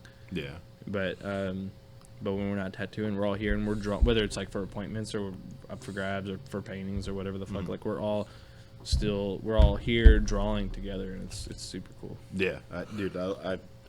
This table's tight as fuck. It is a symbol of like what all tattoo shops. Yeah, dude, it's should got all strive kinds to of be. carvings in it. That's mostly Yeah. David. he it's just got, like, fucking comes over here and Some burns burns, stuff. Yeah, there's some burns. I wonder- Table's got character. When I was going to like fucking like tighten down these fucking boom stands, I was like, shit, I hope it didn't fuck the table up. And then Don't I found even it. worry I about found it. a Don't spot on the even table worry about it. already fucked up. I'm like, dude, I love this. This is fucking perfect. Well, David likes Yeah. to texture his paintings, Yeah. by which I mean he likes to light them the fuck on fire. Hell yeah. I actually Bro, really like it. Last week we were playing with fire. Oh, yeah, you showed me a video. Y'all, Yeah, dude. Yeah. Well, we're like paint night, dude. Paint night's sick. we were just fucking. I was lighting the frame and everything on fire, He'll do and then that. I ended up throwing that painting out and I redid it. Well, I could do it better. So yeah. Sun's not even down That's- yet. that's the David's one. bored. That's He'll it just right light there, something yeah. on fire on the table. But I changed design a little bit. You know, like I think you were here when I was working on that. Yeah. Yeah. I like that one better because it's like more minimalistic. It like Yeah. the other one I felt like it like had a lot of space that you were just trying to like figure out Exactly. what the Yeah. fuck And to I do was like, with. yeah. Dude, and there's no shame in that, dude. Like most of my paintings that are hanging here at this shop have been done more than once. Yeah, that's cool that you care. And this one, that's proof over there. You had to save that one. Dude, he's like, I was just like, I wanted to I'm- make that a thing so bad. and I Yeah, did it. dude. I'll be honest. I was up here by myself at like 4 a.m. working on that painting, and I got mad as fuck, dude. And I had my brother pick me up, and because I couldn't drive. But, Nice. yeah, Responsible. I could, Hell yeah, exactly. But yeah, so I was like, I got mad as fuck, and I was like, come pick me up. And I was so pissed, dude. And I wrote myself that nasty little note to kind of take my anger out because I was going through something. Yeah. And then I didn't even know I left it. I kind of forgot all about it. And then You I just woke came back up, and found I, it. well, Yeah, I woke yeah, up the came next in. morning, and it's Chance sending a picture of that to the group chat. Hell And yeah. he's all like, Hell dude, yeah. this is David. I'm sorry, this is too fucking funny. And then I come in here, he's like, everybody's like laughing. Tyson and John were just like having a fucking good time about it. And I was like, oh, I'm glad. It Yeah. was a you had to be there moment. I found Yeah. it was right in the middle. Well, actually, it was about where David's sitting right now, and I come in. Tyson and I get here earliest, and I come in and I was pretty heavily painting that week too, so I'm like moving shit around. The table's kind of dirty, and I see that, and you saw what David wrote in the whole story. Like you just knew exactly what happened. Exactly what was going on. There's probably like a bunch of fucking empty beer bottles. in Yeah, there. dude, there was. Dude, it was like So- evidence of somebody just fucking losing their shit up here. And there was one time, it was like a couple days later. I was like really, I was telling Chance we were leaving or something. It was time to close, and I was telling Chance, I was like, no, dude, I'm probably gonna stay up here and work on a painting. He's all like, dude, we seen what happens when you're up here by yourself at night painting. He's like, it's not pretty. Like the shop's gonna get burned. He's like, it is not pretty. All right, hang on one second. I'm gonna take a piss real quick. Well, Halloween and a get what you get kind of shop things, you know, Yeah, but like It's some of never these are like off topic. specifically Halloween. Like there's like, jack o' lanterns and stuff. well, there's like I remember I drew like a little like those little Cupid deals, but it's like a little trick or treater dressed as Freddy Krueger, and he's got the little pumpkin basket thing. And Yeah. there's like a couple of designs in there that are like clearly Halloween designs. Yeah, but I feel like that's kind of always on brand in a shop. Does that sound Maybe- dumb? No, To an extent. hang on. So while I paused the stream while I went and pissed and grabbed a beer. We're talking about get what you get designs now. Okay, so there's a subtle art to like introduce because people who come through willing to get what you gets are pretty few and far between, right? They're Yeah, good this will be people. my first one. They're fantastic people. Fucking yeah, I think they're fucking awesome. They're great people. I wish it would happen 5 times a week. I I- like it a lot. I think that the get what you get, like the art of introducing designs to the get what you get is kind of lost on some people because I think earlier we were talking about it like fucking like one of the first tattoos I did at Blood Moon was like a cover up of a Naruto. you were talking about that earlier. Yeah. That came from the get what you get, and it's like okay, so like she pulls that from the get what you get machine, and it's like she just thinks it's a cool eye, it's just like an Egyptian looking eye or whatever. It's probably what she thought it was. She was like, oh, it's like a Eye of Horus or some shit. And then like after the fact, everybody keeps asking her, oh, you watch Naruto? You watch Naruto? And it's like, okay, that wasn't the most effective piece to introduce to the get what you get thing. Yeah, They no, gotta be and- cool. I mean, I did like the little kid dressed as Freddy Krueger with a pumpkin bat. But I mean, Freddy Krueger is kind of like pretty standard. You kind of know what that. Yeah. If it's something like I don't know. Yeah. But I can see what you mean. Like, don't put anything from like TV, movie shows and shit. People aren't gonna get it. It's more niche. Yeah. I I mean, worked at one shop where they did Get What You Get, and it was starting to get popular. And I got pissed because they were insisting that we everybody put in like 5 or 10 designs, Yeah. and this lady drew it, and what she pulled was kind of like a Funko Pop looking bobblehead Captain America design. yeah, that's not for everybody. Yeah, and that kind of pissed me off because it was like, what I'd the be hyped.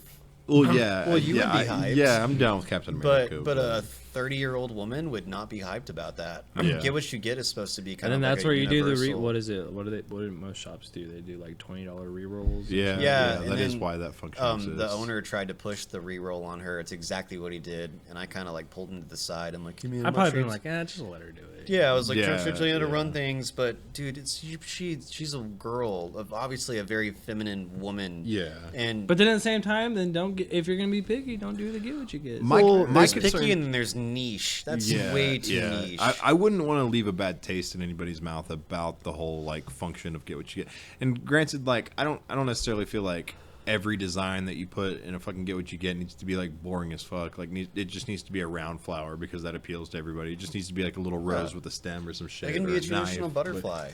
If it's a girl, yeah. you can make it really feminine. If it's a dude, you can do it with all black, and you can make it a little bit more masculine. There's Yeah, tons of bolder ways to line. do it. Yeah, that is true.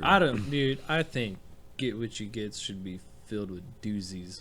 Hell yeah. Like, I like Absolute the fucking happy meal. weird The happy shit. dude. Like I some mean, fucking, just like Dick off the Swazi. wall. Yeah. yeah, there it is. Dude, no, like I mean, I don't know. Yeah, I kind of like you're saying with the Happy Meal with the nutsack hanging out. Like you pull that from Brilliant, the fucking brilliant idea, Justin. dude. Yeah, That dude. was awesome. Yeah, that's kind of tight, and like Yeah. that's kind of what you should expect. But that's the thing is, I don't Not think all of them. But Yeah, yeah. Gotta have a couple. I kind of had You to got to like, throw a Gotta make curveball it in there. interesting. yeah. I did kind of have to have this conversation with my homie Lil Coop whenever he was apprenticing at a tattoo ranch, because he was putting a lot of these like kind of I've met that dude. Yeah, he went to school with you and Sean. No, I didn't. Didn't he? No, I didn't met him from there. He You're came talking here about for Cooper an- Stevens, He came right? here for an apprenticeship, when was that? probably close to a year ago now. But I remember he came for a couple of days and he sat and drew with us and stuff, and we never saw him. Who was here? All of us, or just me and Tyson and Justin. Yeah, yeah, that would have been What is he actively like trying to still pursue tattooing? Or? Well, he probably. was like I mean, out of state bro, for he's a pretty minute. I follow invested. him on Instagram. He's done a lot of tattoos. He did that little Sailor Jerry demon on me. Yeah, I mean, like he, So an Oni? yeah, yeah. Just got it's the like dogs out, dude. dude, I'm sorry. Just let the puppies out. I'm like, this is natural, dude. So different, dude. I mean, if y'all need me to, I'll start wearing my cowboy boots up. That's what. A funny thing that Chance said when he first started working here is like, dude, do I have to wear cowboy boots to work here? Because like he was the only one not wearing them. That's it, dude. Yeah, I was wearing my Air Max 90s. Next week, I'm wearing my jeans and my boots, dude. Oh, dude, I Yeah, lean bro. hard in a broken circle. I've been here Come on, dude. 4.5 months. I'm wearing boots. I bought a motorcycle. Motorcycle, yeah, dude. Fucking- We're fixing them, dude. Hell yeah. Yeah. Not That's gonna it, lie, dude. I'm having so much fun. Dude, I'm wearing my cowboy boots next week. Yeah. You comment on my Listen to toes, dude. Conway Twitty. Yeah, dude. We'll tattoo it. Fucking Johnny Paychecks. Yeah, hell yeah, dude. Hell yeah. Last paint night, dude. I'm pretty sure one of those paint nights you left early. Me and Travis were fucking just watching a bunch of Johnny Paycheck videos Dude. of painting. It was sick. Dude, your cup floweth over in terms of like culture. Hell yeah. Like, I'll teach you how to be a man. Yeah, dude. Hell yeah. I love listening to that shit while I'm tattooing, dude. Yeah, hell yeah. It Actually kind of sets hate- the vibe for me. Hanging out with like David because he gets here a little later and he hangs later. Yeah. And the bullshit part is that David is actually always doing something fun. So you don't want to leave, but you have to. It's like, well, I could go ride motorcycles with David, or I could get divorced. Like, and then in my head, I'm like actually weighing it a little bit. I'm like, which one do I want to go? I'm like, dude, you're leaving? Dude, You're Are you leaving? just Why are you leaving? Like, leaving? I'm just gonna paint here by myself. Like, it'd be a good time, dude. We can- And I'm like thinking like, what am I gonna go home and like lay in bed? Everybody else, I could go home and lay in bed. They want me home, but everybody else is asleep. And I'm laying there. I'm like, David's probably painting, doing fun shit right now. Yeah, I all could have by my stayed. lonesome. I could have fucking done it. Yeah. But hey, it's fucking like 1 a.m., 12:30 on a Wednesday, and I'm actually here. Hell yeah. Good, yeah. Yeah, it feels that's good. awesome, dude. I'm glad. Yeah. Yeah. Usually just me and Travis by this time. Bro, I feel bad sometimes because I'm like, oh, I'm fucking lingering, dude. Like, No, dude. He'll stay as long I'm as you into it, want. Yeah. Yeah, y'all are always like super fucking cool about it. Start talking about horror movies or rustic traditional, and you guys will be here till 5 a.m. Is that my shit? Rustic traditional? Rustic. I don't know what to call it. All right, well, just for example, let's look over to David's station. What do we got? We got a lady, a burning, nude pinup, like a burning witch kind of thing. We got a cow skull with the broken circle logo. We have a fucking dagger and skull in flames. We got a well with a noose hanging from it. Dude, With like, some There's a hang on, scythe. hang on. There's a rooster. Like there's something metal. There's a fucking skeleton playing a musical song. Yeah, like there's Yeah, something dude. there's something metal about your approach to shit. Like if I had to compare the way your art comes across to like a band, it would be Maylene and the Sons of Disaster. Like because Or Every Time I Die. they're like they're like a metal Yeah. band, but they're also like a west like kind of a country metal band. Like there's something metal about your shit for sure. He loved every second of you saying that. Yeah, dude. I want to Thanks, point dog. that out. Yeah, I did. I did. It's flattering. Yeah, dude. And it's clean. Yeah, it is. Intimidatingly clean. I will say too that like I look over at David's station and he's using like 2 needles, and you look over and it comes out so good. And you look over at mine and I got 5 cartridges. on Yeah, my I just tray. use like one size liner, one mag. Yeah, that's that shreddy shit. Hell yeah. I'm over there thinking maybe if I use more cartridges I'll be as good as David. Bro, just get off the carts, dude. Get off the Yeah, carts, dude. dog. Breathe air. Touch grass. I used coils yesterday and the day before. Yeah, dude. Oh, wait, no, Shit. yesterday and then Saturday. No, I wasn't here Saturday. Friday. I go back and forth. Yeah, that's cool, man. But he's also had more consistent clientele. When I'm here longer and I'm able to push some more stuff, David kind of knows what he's pushing. I'm still in that phase here, and in general, not even just here, where I'm very much at the mercy of. I want it now, and I want. We just said it earlier. Let them. Yeah, yeah. So that's my fucking Tuesday. David's Tuesday is a clipper shit. He's a piece of shit. Fuck you. Yeah, yeah. No, I don't know. I thought I was gonna have a softer transition back to needle bars, but then bro, I just like fall in love with like using coils, dude. Like fucking, I hate it when I see like on Facebook or some shit because I'm in this like group. It's like I think the Facebook group's called Loyal to the Coil. And then, like, you'll see dudes. It'll usually be like some old, like, not super old, but like some like 40-something, maybe early 50-year-old dude. He's like, check it out, I just reinvented the wheel, and he's got some like fucking aluminum frame, like anodized fucking frame coil. It's like it's barely a coil machine. Yeah, well, I only like I don't even use my I don't right now. Or now I only have the one coil.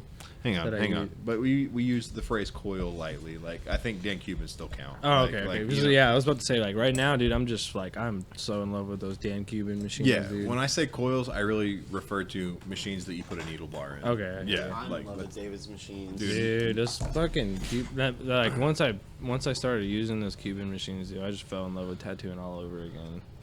Dude, I kind of want another one. Like, as much as I like that V7 that I've got for like shading and packing, I kind of want a second one that I can just set up as a liner because Yeah, I do for that for a liner, man. That 46er, I can just use like a 11 or 14 liner and just do crazy. lines longer than Mondays. dude, I tight. haven't used a 14 in like over a year because like I used one today. dude, like fucking using like. The thing is, like, because I would use those Bishop pens. Like, putting a 14-round shader in a Bishop pen, it's like, I have to go so fucking slow Yeah, I with know, that thing. it's Fighting Like, you. It's got a weird point too, and you're never really quite sure of how hard you should push down. Yeah, that's weird for me. And then I watched David lining or whip shading some black when he pretty much only uses black. Yeah. And it looks so fun and effortless, and I Yeah. get so fucking mad. That's the main thing is, like, having the right tool for the job. And, like, it was just crazy because, like, I've had that Cuban, that V7 for, like, a year. Can I have it? Fuck no, baby.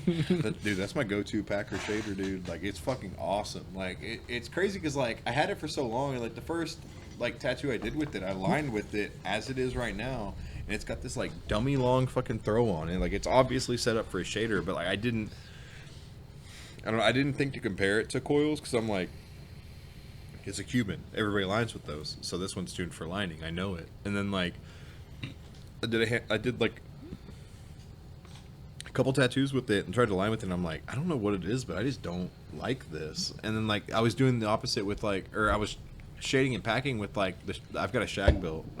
There's like a purple shag built machine that's like made People the rounds. stand on those too. Yeah, like, I mean, I don't know, like, and people say that they're really good for shading because they're basically like the same construction as like that first generation of like Bishop rotaries. You know, like, it's just The like V3 and all that. Yeah. Yeah, they're really similar frames too. yeah. I haven't found the purpose of the shag built that I love it for. I did hear recently, like, if you're gonna use it for what you use it for, fucking crank that bitch up. And I cranked it up, and I'm like, okay, like this. If there's a use for this machine, this is where it's at. I'd say just get the Cuban. I mean, I just learned my lesson about that. I bought a machine that was constantly getting compared to it and fucking tried to make it work every which way, and then had David come over for a few minutes and he tried to make it work. And I was like, if I just would have held out a couple weeks longer and spent the extra $150, I could have had what David has. What machine is it? I don't want to mention it on the thing because I respect the tattooer, but I'm not happy about my purchase. Damn. Yeah, I mean, like, I made well-known, very pretty much universally by people who have it, love the machine, and I Typed hate it for it. you.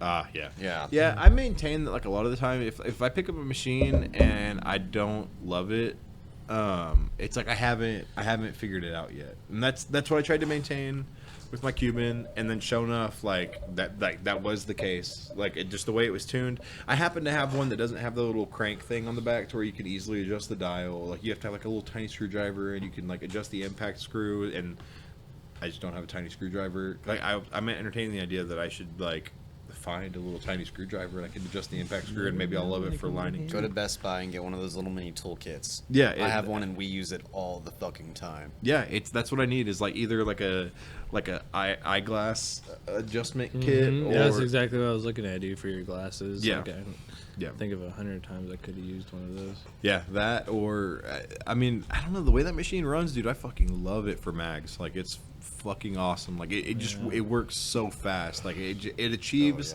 the desired effect so quickly. It is exactly what I was looking for the whole time that I was using rotary pens, and like I was so disappointed using these fucking Bishop pens, and I'm like, fucking goddamn it, I'm just taking so fucking long to like. They will work, They will, but but you're like, gonna have to kind of skate around getting there. yeah, no, like fucking the way this Cuban runs for shading and shit, like fucking at like the current settings, it's fucking awesome. And then like the way that I hear people talk about them for lining, it's like, okay, so I either need to get another one or I need to like figure something else for. I don't have like a really awesome shader or packer, so that's why it's like perfectly filling this niche that I need it for.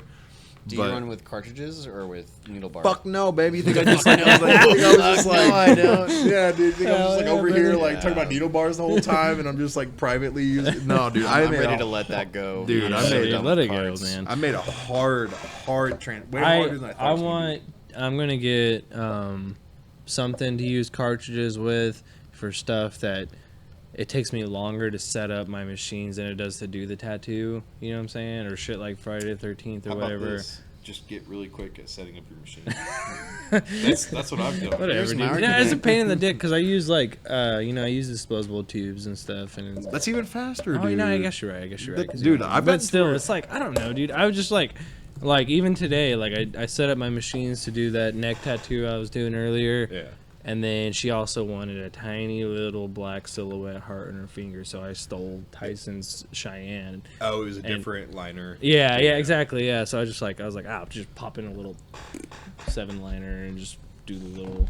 Cartridges are a money pit too. So like David's on needle bar and disposable, and it's really easy to transition to whatever with that. But except for the machine that I bought and ended up not liking, and you buy cartridges and you're like, well, I'll save up and I'll get the Cuban. But then in the meantime, you still have to run cartridges because everything you use is set up to run cartridges. I have fucking $2,000 probably worth, because that's, well, maybe not $2,000. at least 1,000, 1,200 worth of boxes of cartridges in that box, and god damn it, I've got to use them. You know, like I can't just give It's them actually away. yeah, and it's actually not can. that bad. can. Like I guess I because you could. can buy so those Kingpin standard needles are like I think they're around like $25 a box, but there's 50 fucking needles in there, dude. And You then get the a whole tubes, setup. disposable tubes, like I've been getting those Black Raven tubes or whatever, and they're like $20 a box for 20 of them. You use like entirely disposable tubes. If you get those grips, it's even cheaper. I'm gonna get one of those. That- I didn't know he came out with them already. I got No, it. no. Well, kind of. I don't. I'll see. you wanna talk about that one? Yeah. I'll see like cost effectiveness on those.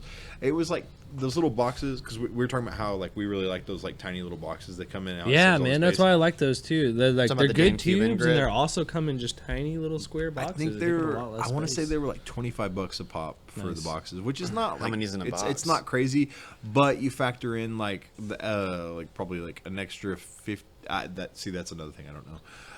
It's not. I kind of entertain the idea. It's not the most cost effective. If you're concerned about cost, the most cost effective thing you could do, buy like a whatever, like a stainless steel grip or an aluminum grip if you prefer like lightweight. You can buy that shit on Amazon. Also on Amazon, you can buy the fucking stems that you screw the fucking grip down onto, and then at that point, all you're having to like buy that's actually expensive is fucking like your needles, whatever your needle of choice is, Right. whether it's Black Claw, fucking. That's actually why I want that Dan Cuban grip that just came out, because it's really easy to transition to that. It seems like it would be cheaper and it's a more friendly system. So as opposed to going out and buying all these fucking tubes and all these, you're gonna have to buy the needle bars no matter what, obviously. At that point, you're just buying tips and needles. Yeah, so- but which it's is- one grip, one heavy, nice, solid, apparently well-built grip. it's brass. Yeah. As opposed to me going and we just brought that up. How much of a pain in the ass it is to And have? from what I've seen, sorry, go ahead. Well, just 9s, 7s, 3s, and tubes for all of them. The tube boxes, every tube box you buy it's big. There's a whole table full of them right there, and fucking we can't even put them anywhere because they're so fucking big. I literally have like a fucking big ass ammo crate in Yeah. my station where I keep all my boxes and my disposable tubes. Yeah. And then- the whole tube is what because like it. Sorry, I'm interrupting. No, you're good. But That was my point. Yeah. So the boxes that like just the tubes come in significantly smaller than that. It's like 50 in a box, and the box is like this, like in terms like if you're looking at the side of it, it's this big, and then it's like fucking this big on top, super small. I keep like a little tackle box, like I've got like a little tackle box that I keep in the same drawer as my needles, and I just like rip them apart separately, and then like I've got them all like I can just grab one real quick, and then like when I need to replenish, I replenish.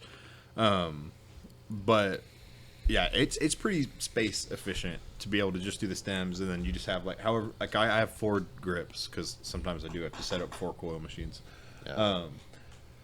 But the Dan Cuban system, if you will, it's even more space efficient than that because those boxes are like that big. And worst case scenario, you're buying if it, like I say I may be buying 3 more of these fucking grips if I just like fall in love with it. And then another advantage to this is that they, at least the liners, they're created in terms of like a window. So like the window is like 1 to 5.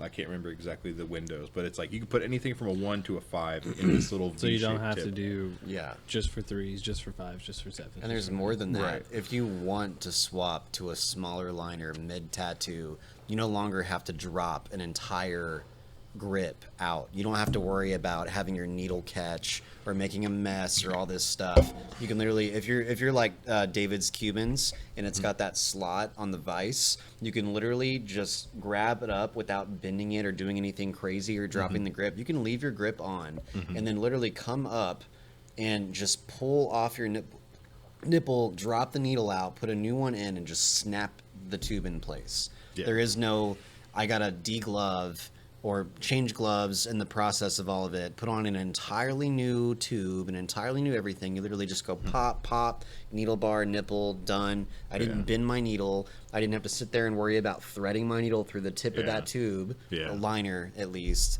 You can just pop it in. Now, is it like as simple as a cartridge? No, but you're not dealing with a cartridge that's like, bottom line, dude, the biggest problem with cartridges is that they're temperamental as fuck. They're not consistent. Yeah, that's how I feel. In the same box of whatever brand you buy, you have one that works really, really good, and then the second one is like, I feel like I'm not getting good ink retention, and this one's not lining well, and this one's pissing ink all over the back of my middle finger. You know what I'm talking about? Like, there's Yeah. always something. Hang on, and a funny footnote: y'all use like kind of expensive cartridges, right? Like I'm assuming you're using like Cheyenne. Quadrant. Mostly Yeah. Quadrant. Quadrant's kind of a nice, like they're kind of like middle ground. They're not crazy expensive. I heard they got more expensive, but they're not like ridiculous. They If are. you get them from the supply truck, they're more expensive. But- if you just get them through like a, well, I would get them from Ultimate Tattoo Supply. That's where I would get them. They're much This cheaper. whole like last 30-minute segment has felt like a huge like promo. Oh yeah, Like, dude. You're no, welcome, yeah. Dan. Yeah, dude. I mean, honestly, Dude, that's yeah. how. That's honestly how I found out about Dan Cuban. I forgot what podcast I was listening. I think it was the podcast Chats and Tats. I can't remember his name. It's a good name. Yeah, Blitz I and can't remember his name, Chats. but he was talking about one of their artists were talking about how badass those machines were, and I was like, dude, I've been hearing about them. Listening to that episode, I was like, oh, I'm gonna get one of them, and then I fucking, dude, it was the best decision I've ever made. Well, for the user, I mean, there's always promos on new machines. There's always new machines coming out. How many of them are like really fucking changing shit? Like tried and true, also. Yeah, because it's not just loyal to the coil people or wand users that Yeah. all want Cubans. Everybody on both sides. I have Yeah. yet to find somebody who's like, I hate those. Yep. No one. You know how I like found out about Cubans? Like, do you remember that one time we were looking at that like Chinese dude's back pieces and like we were trying to figure out what machines he used and I like took screenshots and I like zoomed in and then like went on Oh, some yeah. Chinese website. It was like some like air flight nano weird crazy shit. That's we what were- I did yeah, I with remember that. Cubans. Like, bro, I was talking about Dan Cuban machines like fucking 3 years ago, and like fucking, I remember like, I was like, man, because I like found out what machines they were, went on the website, I'm like, fuck, they're like $900, dude. Like, I can't. Yeah, you're gonna pay Worth the it, premium. dude. It's super worth it, absolutely, no doubt there. But like, I remember like, fuck, like I don't know, like I don't even know if I'm gonna like it. Like I don't know if I could take the plunge, like, because when I started using pens, I like fucking got a used one from fucking Ryder and like traded him some shit, so it wasn't like any kind of like monetary expense. But I started like talking about Dan Cuban machines to Ryder, and then like fast forward a year, and this dude has like 13 of them, and I still haven't even been able to justify the expense of one. Like I'm like, Yeah, that really pisses me off when they can do that and be like, you know how bad I want one? I will Yeah. take a fucking 3-year-old V3. dude, yeah, that's what I Like- did. That's what I did. Like I eventually finally got one. I don't need a and 7.6. what sucks is that like I got a second hand one that somebody had like fucked with the settings on and everything, and like I still haven't bought a brand new one because it is like a lot of fucking money and like Well, we have kids. yeah, exactly. Yeah, Ryder's out here. You know, he makes $600 on a Friday night Yeah. chilling. You know, You he know can what, piss dude? it on whatever the fuck he wants. No, dude, like he's got 2 kids now. Like he's Does a lot. he? Yeah, he does. He's a lot more like hard up now. Well, maybe than he his was. personal life is not as in order as yours. Because if you have 13 Dan Cubans and you're just a regular tatter, He's not. You're- Well, he doesn't have 13 Cubans anymore. He's just like constantly like fucking reeling and dealing machines. Like, and this goes back to a theme that I was talking about before, where like I'll acquire a machine and I'm like, I don't love it. I don't let it go right away because I'm like, well, fuck, maybe like I haven't figured out the tech on this. Like, I can't like justify getting rid of this right now because like maybe like the curiosity. Like, I'm kind of a hoarder and I kind of have a hoarder mentality about this thing. I might use it later. I might use it later. And Yeah. then, like, the reality is I do indeed end up figuring it out later. And I'm like, oh, okay, I've unlocked the secret here. Like, I'm so glad that I held on to the Cuban that I have because, like, fucking, at first I fucking hated it. But now, like, it's my go-to fucking packer and shader. It works. But yeah,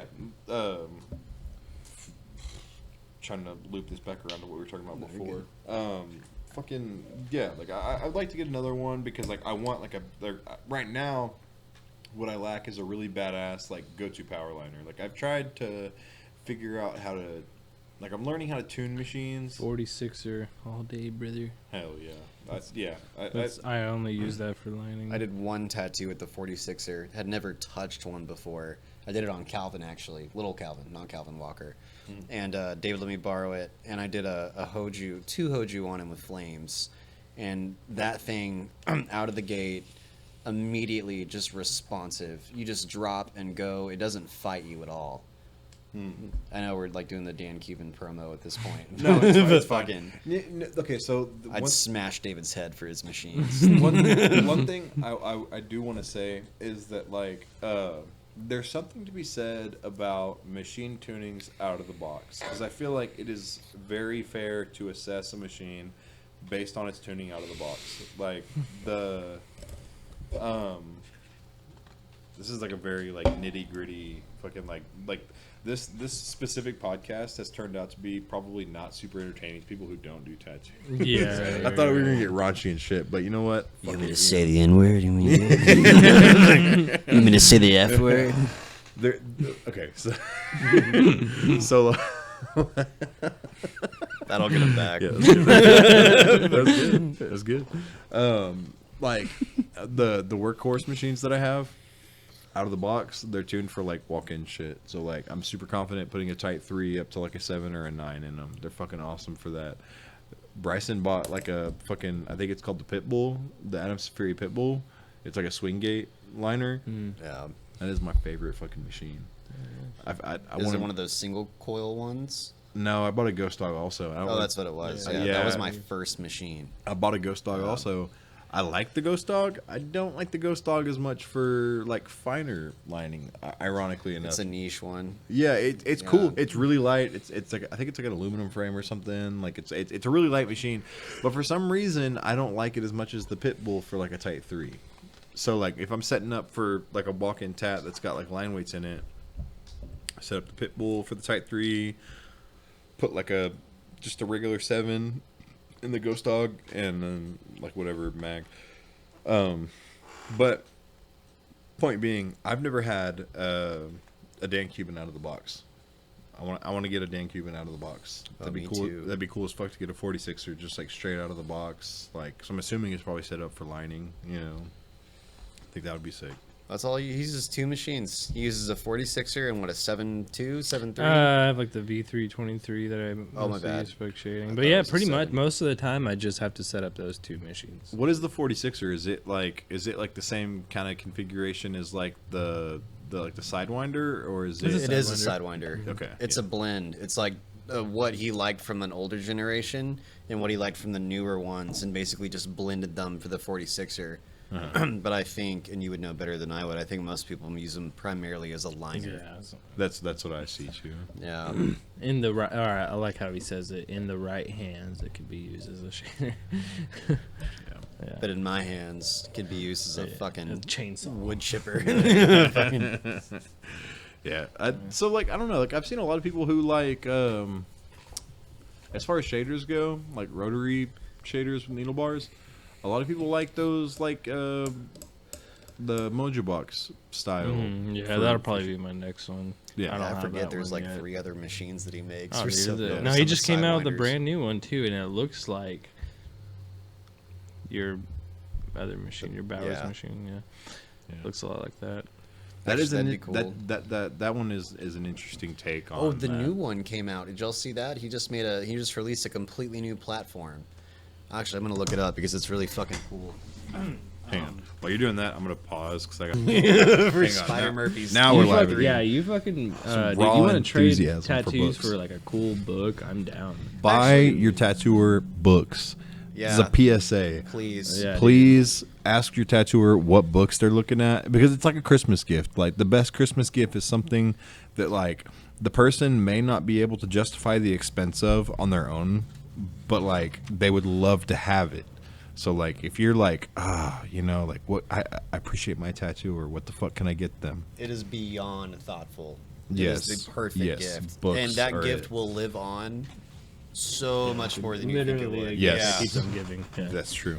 100%. But if you get David the newest Spider Murphy's volume, you will get a free badass tattoo I will give out of you- that book or one of his own. you know that And specific if you give it for me, I'll Okay, suck your easy- cock. it's a $225 book. I'll give you a $450 tattoo. yes. I was that, actually a chest that, piece. that specific book actually went missing from Pink Cobra, and it belonged to Mickey, and he was so pissed, and it was almost like nobody got it. Like nobody made a big enough deal about Somebody like, fucks with my books, dude. I'm gonna fuck them up. Like, Yeah. I spent too much goddamn money on this. Like, I have thousands of dollars on that shelf, dude. Like, you- more than I'd like to admit. If you honestly, fuck but- with what stimulates the brain, you're fucking with the body, and you're gonna get fucking bodied. I keep waiting for it because I really believe he would totally fuck somebody up, and I want to find out. 'Cause Me? He's so nice. Yeah. Be like, hey, why don't you go start throwing shit off the bookshelf and see what they do? Probably get stabbed. I don't know what he would do. not my books, dude. Probably get body slammed. Hell yeah, I suplex. treasure those Yeah. books, man. Hell It yeah. would be bad too. Like one of those ones where somebody hits the ground and it's not even funny. You're like, that dude's fucked. 'Cause a lot up, of dude. a lot of the books I have are out of print too, and then Yeah, some they're of them I priceless have they now. only made like that Moonlight book by Tony Nielsen. Like that was like I have number 730 out of 1,000 or something. They only printed 1,000 of them. Yeah. Like I only have one. They're book priceless like now. I'll never sell Yeah, it either. yeah. You can't give me a price good enough for that book, dude. I Yeah, love that book. you think about it. Like I was that way about like the fucking Geiger book that I found on Amazon for $15. Like, what is it like? I don't have too many books that are like that.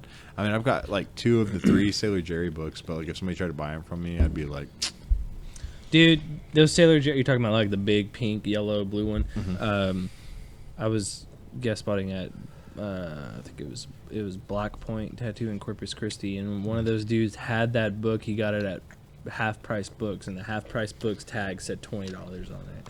dumb asses. Dude. $200 book. Yeah, I was Yeah, like, but man, you they- lucked out. they're- Dude. Not only is that shit hard to find, but he they're- got it for a fucking steal. They're too. 200 retail, and they don't like go. They're not in print all the time. Yeah. Like that's and I've heard that like there's one that's harder to get than the other 2. I don't know specifically which one. I know like There's one's- 3, right? Yeah, there's one that's pink, one that's yellow, and then one that's blue. Yeah, Tyson's got all of them. I think I've got the yellow and the pink one. I don't know.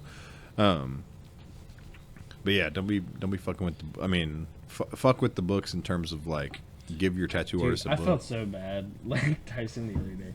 All right, I have a client who loves looking through these books, and he picks shit That's from cool. them too. Yeah, that's like just the flash books, not the sketch books or anything. Yeah. but like just the flash books, and he'll pick shit from them. And he was picking something out of there, and he wasn't getting tattooed. He was just chilling. He just came by, wanted to look through the book, kind of get an idea for his new tattoo, or Yeah. pick directly from the book. That's cool as fuck. Yeah, it was awesome. I love that he does that. And he, so he, we were just chilling, and I was running down to Fuzzies, and I asked him, I was like, "Hey man, you want anything from Fuzzies?" And I was getting like a couple tacos or whatever. So I bring him back. He's got the book open, and he's holding the taco, but he's like eating over the book. And like I wasn't gonna he- say he anything doesn't because know. he Yeah. doesn't know. He doesn't know how valuable those are. He doesn't know how expensive they are. And like he's not fucking up my book. Like he's kind of being careful, But I mean, he is eating over the book technically, Yeah. and it's my book. I bought it. Yeah, that's But fine. Tyson was all like, "Hey, careful with that fucking book, man! Quit eating over it." And I was like, "Dude," and that client is like such a sweetheart too. I felt so bad. I was like, "Dude, leave him alone, man. He doesn't know." For 2 of those books, you could have a fucking PlayStation 5. I mean, Yeah. I mean, depending on the 2 book, of them. yeah.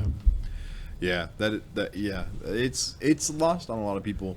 There's like that meme, like it's like dude walks into a traditional shop and he's like, "Dang." What's up with all these books? Yeah, dude. Yeah, I love that shit. Perfect, dude. What's up with all these books? Dude, like that, you should have that feeling. Yeah. Like, just another PSA. Like, if you walk into a tattoo shop and there's books, like, You're in good hands. yes, Yeah. If yes. there's flash and there's books, you're in good hands. Yeah. Okay, so changing gears here, getting back to the questions. I actually have. I only got to like half the questions that I wrote up here. And this is relevant to something that a situation that I found myself in this past like week or so. Okay, so quoting tattoos. And there's 2 versions of this hypothetical situation that I'm gonna pose to you guys. So one of these hypotheticals, like the answer's pretty obvious, because I think we've all ran into that like archetypal, like, well, I got this from down the street, and fucking homeboy only charged me this for this, I always say, "Cool, go back to Homeboy." Yeah, exactly Why that. didn't you hit Homeboy up? Why you didn't here? Okay, but have then you, why are you here? yeah, exactly. But have you guys ever found yourself in a situation where somebody who works in the same building as you have quoted a tattoo, and that's came into the conversation? Yes. I have quoted. Excuse me. I have quoted a couple tattoos because I thought they were trying to set appointments or whatever, and they're like, okay, can I get it done now? I'm like, oh shit, well I got an appointment coming in, and I'll be like, let me see if Chance or John can do it, and I'll tell them, hey, I quoted them this much or whatever. But I always tell them like the price may vary if I get somebody else to do it. Right. But usually we're all kind of like on the same page. Right. You know, like how much tattoos cost. But, Right. But I have done that a couple times. But I do let them know, like, you Yeah. know, it may vary depending on person. I think that's Because I don't want to step on anybody's toes. No, and that's the key. What's your experience with this? Mine's a bit longer, but I'll make it a short version. It was for a girl I worked with at a shop in Fort Worth. Well, it was Wild Rooster. The shop's okay. But she came in, and there was an apprentice who I loved. The female apprentice who had been busting her ass, painted and drew all the time. And then she was supposed to have a booth. There were bullpens. And they hired some girl because she was physically attractive who couldn't draw. Back to our conversation earlier. Nice. Did like anime frame tattoos and stuff. Yeah. And one night we're slamming. We wrote all the numbers down on our sheets. I'm tattooing and I'm down to the bottom of my fucking sheet. It's Saturday. I've been there. I got there the earliest. I was turning them out. And they were all like walk-in shit. And she quoted some guy at the front $150 for a name. And I said, I went back to the front and I was like, fuck that, like, I'll do it for 100. And like, that girl said 150.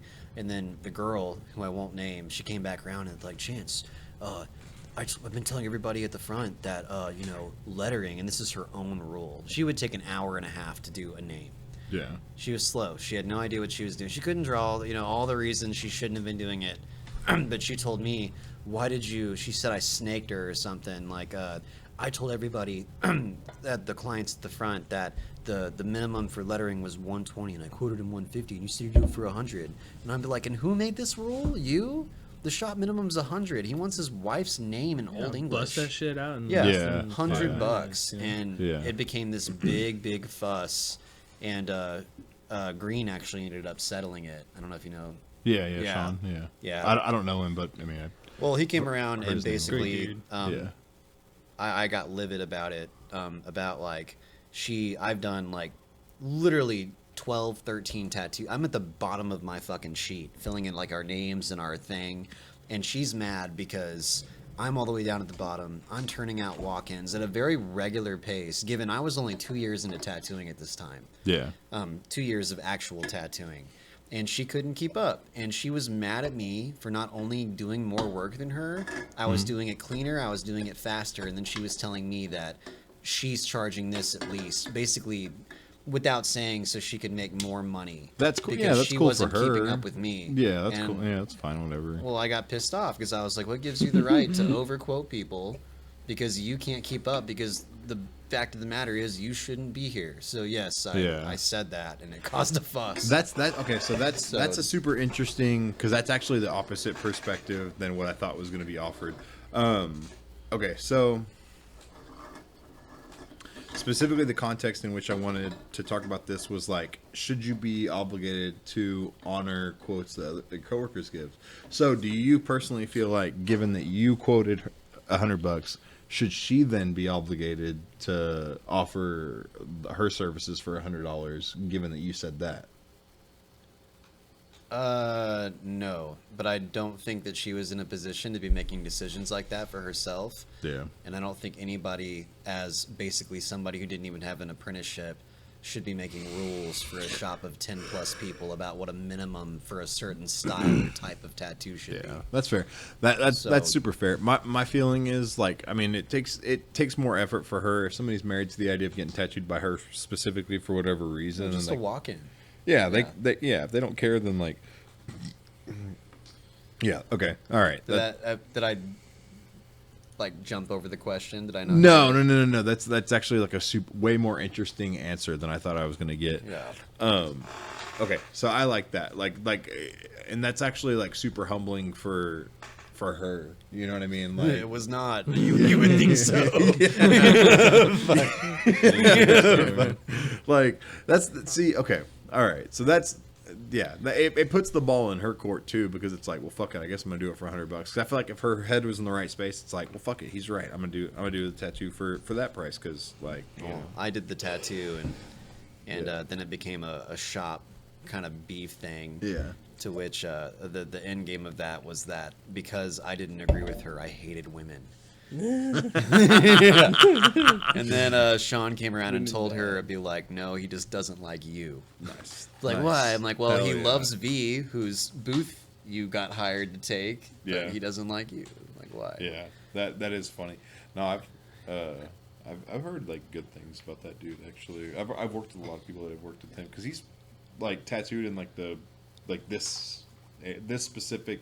Well, not the area. whole time. He tattooed in Florida and Georgia, Virginia yeah, Beach or and Georgia. Virginia. Oh, that too. But yeah, he's made the rounds in like this. yeah, for this- 35 years. Yeah. Okay. And very fair. Maybe not the most pristine, badass tattooer, but as far as like a good mentor and human being, Yeah. and pacifist, like the best. I want to say it was not Lil Coop that was up here, but at one time I worked with two Coops. Cooper, Yeah. He used to talk about Sean Green a lot. also a good dude. Yeah, dude.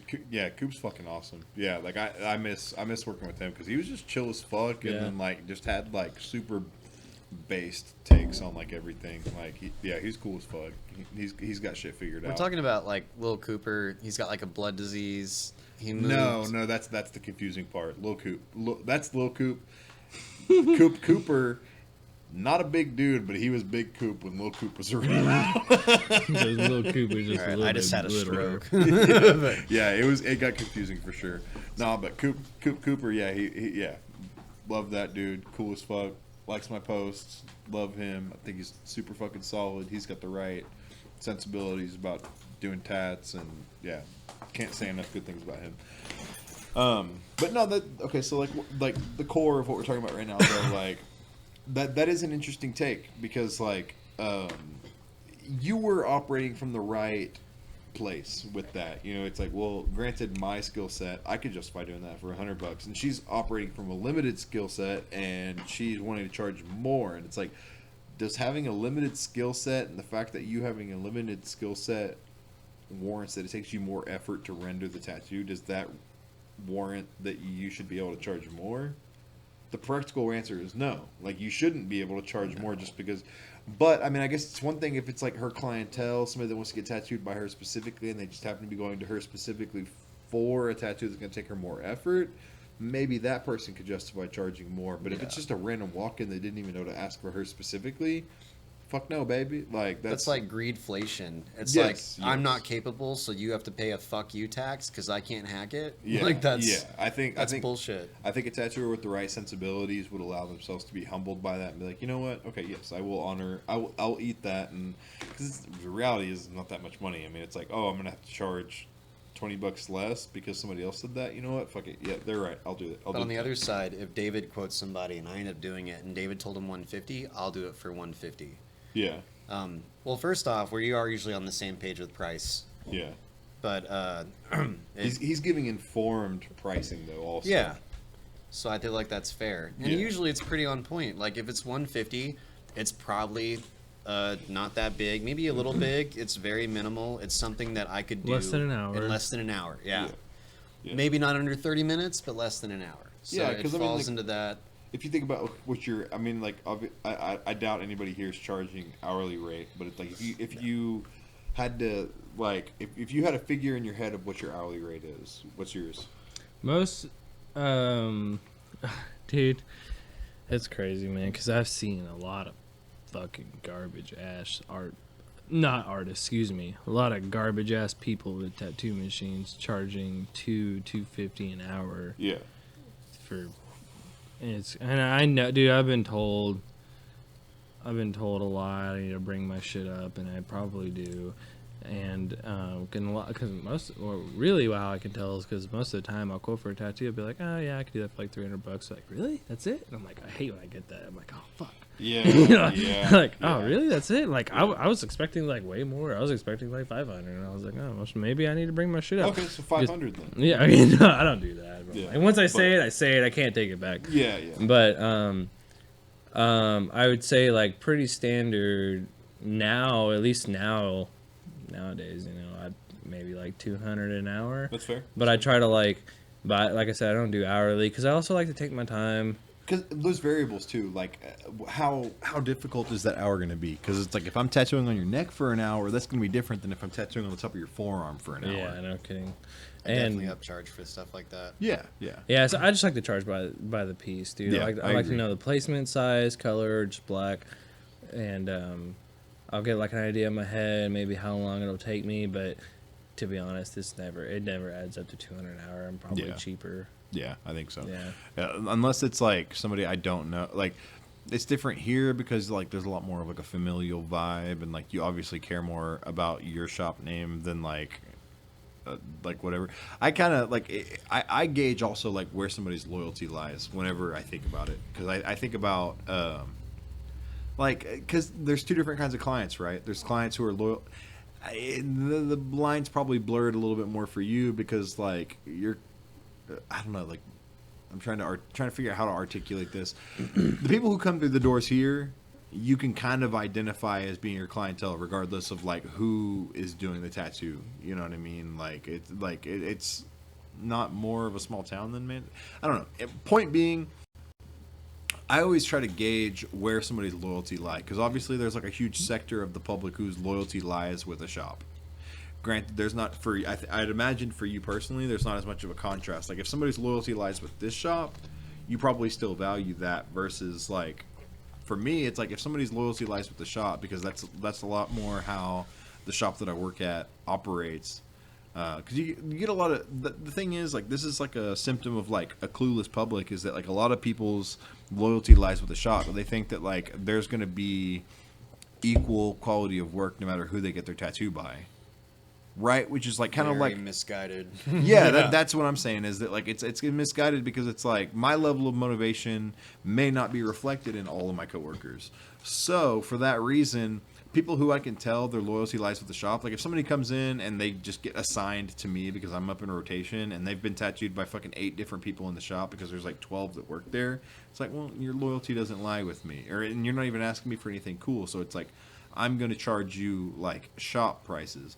But if somebody hits me up on Instagram, books an appointment, like their hourly rate is going to be lower than the hourly rate that somebody who just walks through the door. And I'm not charging hourly rate, I'm charging by the piece, yeah. but I'm trying to guesstimate. Yeah, I like for people to know. I mean, I always will. I'll always give you a price before we do. I don't do the whole. We'll see how long it takes me, and then Yeah. I'll always give a price like that. You know exactly how much you need to spend before we even get to that process. Right, Like, before I'm even drawing. It also Yeah. creates an uneasiness for you to be able to connect with that person if they're worried about, fuck, Yeah, oh, well, man, I don't know this if I is can afford fun, it, but it's yeah. been Yeah. 2.5 hours. And it's And gonna I also be don't want people. If I'm $800. doing hourly, I don't want people because, like I said, I like to take my time. Yeah. So I don't want people to think I'm just fucking milking it so I can get their hourly rate. Yeah, let's go take another cigarette break. Yeah. Yeah, you know what I mean? Like, I like to do line work, take a break, do some black shading, Yeah. maybe take a break depending how much black shading it is, and then Yeah. do color and stuff. But Yeah. but also just like tattooing, you know, I don't like to. I mean, I'm not saying I'm not like a slow tattooer, but I shouldn't have to rush anything that's going to be on your body the rest of your life. You know what I mean? Yeah, And- that's, What if that's you were doing- super reasonable. More full-bodied work. Like I got a few Japanese projects floating around, and actually a client with the koi fish sleeve that I started a couple months ago, she's kind of at odds with me right now because I either do by the piece or I do half day or full day almost exclusively for large Japanese work. And the reason I do that is because I don't know how long it's going to take. There's a lot of reasons why a background for a sleeve from your shoulder to your wrist might take it's always going to take at least 2. Anybody who says it takes less than that, unless you're Bill Canales, I don't fucking believe you. Yeah. So Okay, so that's hang on. Let me further that obscurified context. What if somebody comes to you with a sleeve that you didn't even start, and they're like, "I want smoke on the rest of my fucking sleeve"? How are you handling that? Well, I have something very similar to that going on right now. I have somebody who had a Japanese sleeve started 10 years ago by an artist that used to work at Elm Street, but now he moved to California. Uh-huh. And so all the hard work's done for me. It's outlined and all Yeah. the black shading is I- there. I So like all I how got you- to do is color. But it's a full Yeah. arm sleeve, so it's gonna take Yeah. some time. I like how So you all worded I'm that. doing is just color. Yeah. And so I don't know how long that's going to take. Well, pretty much what I told him, which is kind of cheap. Well, I told him this because I know he's gotten tattooed by me before and stuff. He's a good guy. So I told him, yeah, dude, we'll just do 150 an hour, and you just let me know how, like, you know, let me know in advance when you want to schedule, and let me know how many hours you want to sit for. Yeah. And so he came in the other day. He's like, I just want to do 3 hours today. I'm like, no problem, dude. So I just started doing some color, shading these shits in, and I probably worked on it for like probably 3.5, almost 4 hours actually. But I Nice. still honored just the 3 hour Yeah. thing, you know. Yeah. 'Cause, yeah, I don't know. That's you know. cool. Send him home happy. Yeah, you know, dude. But it's like- different, But I that like pacing. that though. I like if I do the hourly thing, just I'm like, just let me know how many hours you want to work on it, and that way they know That's what to cool. budget. You know? Yeah, that's the most reasonable version of that. I feel like. If it was just some random person off the street, I probably maybe would have said 2 hours. But like I said, like what I do is, you know, you can come in for, or I probably would have said 200 an hour, but or like I was saying, I would do more than. Like you want to come in for 3 hours, I'll do a little more than 3 hours. Yeah, I'll hook you. Yeah, Yeah. 30 minutes. 30, yeah, whatever. 45 minutes, an extra. Yeah. I'm not gonna be like, oh well, 2.5 hours, dude. So you owe me this much plus the half hour. Like, Yeah. I'm not doing all that, you know. Yeah, I hypothesize that there's a tattooer somewhere because there's power supplies that have the fucking. That time it, yeah, yeah, oh, dude. yeah. That's. You know what I'm gonna say? Don't It. be so strict. That's fucking. Yeah, dude. It's What the fuck is up, YouTube? I don't It's give a different, shit. though, for stuff like that. That's why this chick was kind of annoyed with me because she was like, we took it from literally almost up to her collarbone onto her whole hand down Yeah. to her fingers. Yeah. What was and it was there's 3 koi fish and it's waves and rocks Yeah. and cherry blossoms. We did the outline, and here's how I start the Japanese. Outline full sleeves, $1,000. If it was a half sleeve, I'd probably do $500 outline. But a lot of that isn't just because, like, yes, I could outline it pretty quick if I have a good game plan. But those are not the kinds of things that you can just stencil, copy it, and stencil on. You have to really sit there and work some shit out with measurements. Let me interrupt. I don't like the rigidness of $1,000 for a lined out sleeve because there's so much variability of Yeah. you know what I mean. Like you could like, is it busy? Is it busy as fuck? Pretty busy. Like that's what I'm saying. So it's like a busy fucking sleeve. Yeah. I might want more than that for that. Well, that's where I feel like I make it back in the shading sessions. It's like, look, and her outline took a long time. Yeah. Because especially because we had to stop, and I sharpied in. What, David? Like at least more than half of that sleeve was all sharpied in on her. We stenciled the koi fish and everything else. Yeah. Everything else was drawn in. So that took a while. But Yeah. then I figured, well, you know what? I might lose a little on the outline, try to get it done in one day. Yeah. Some people with Japanese, a lot of the more prominent ones, they will omit some of the smaller ones. Like they'll outline a dragon but not do the scales. Yeah. Freehanding scales for me, I'm so scared of them not being right that I would rather just get it all done at once. That's where I'm at with scales too. Yeah. I agree. But then, you know, I might lose it on that, but then they know, like, hey, it's either half day or full day. Well, what if it ends up costing $4,000? What if it ends up costing $6,000? But, like, I don't know.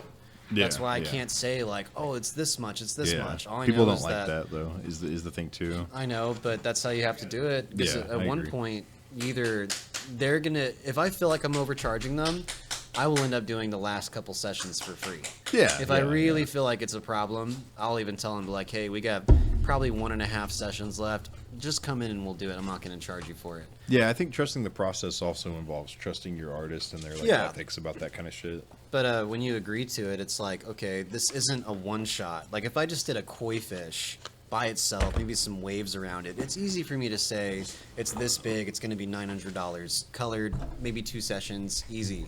But when Yeah. you have a whole sleeve and you have background, you got to go through the process. You got to do the background, and then you get into the color, and There's just so many things, you Yeah. know. Scales take a while. Yeah. Even large areas are different things. Like all these variables, like, this is why it's like, I don't know if like the general public finds it like wild that like tattooers are like not super down with like the, she's like wrapped up in the fucking shit.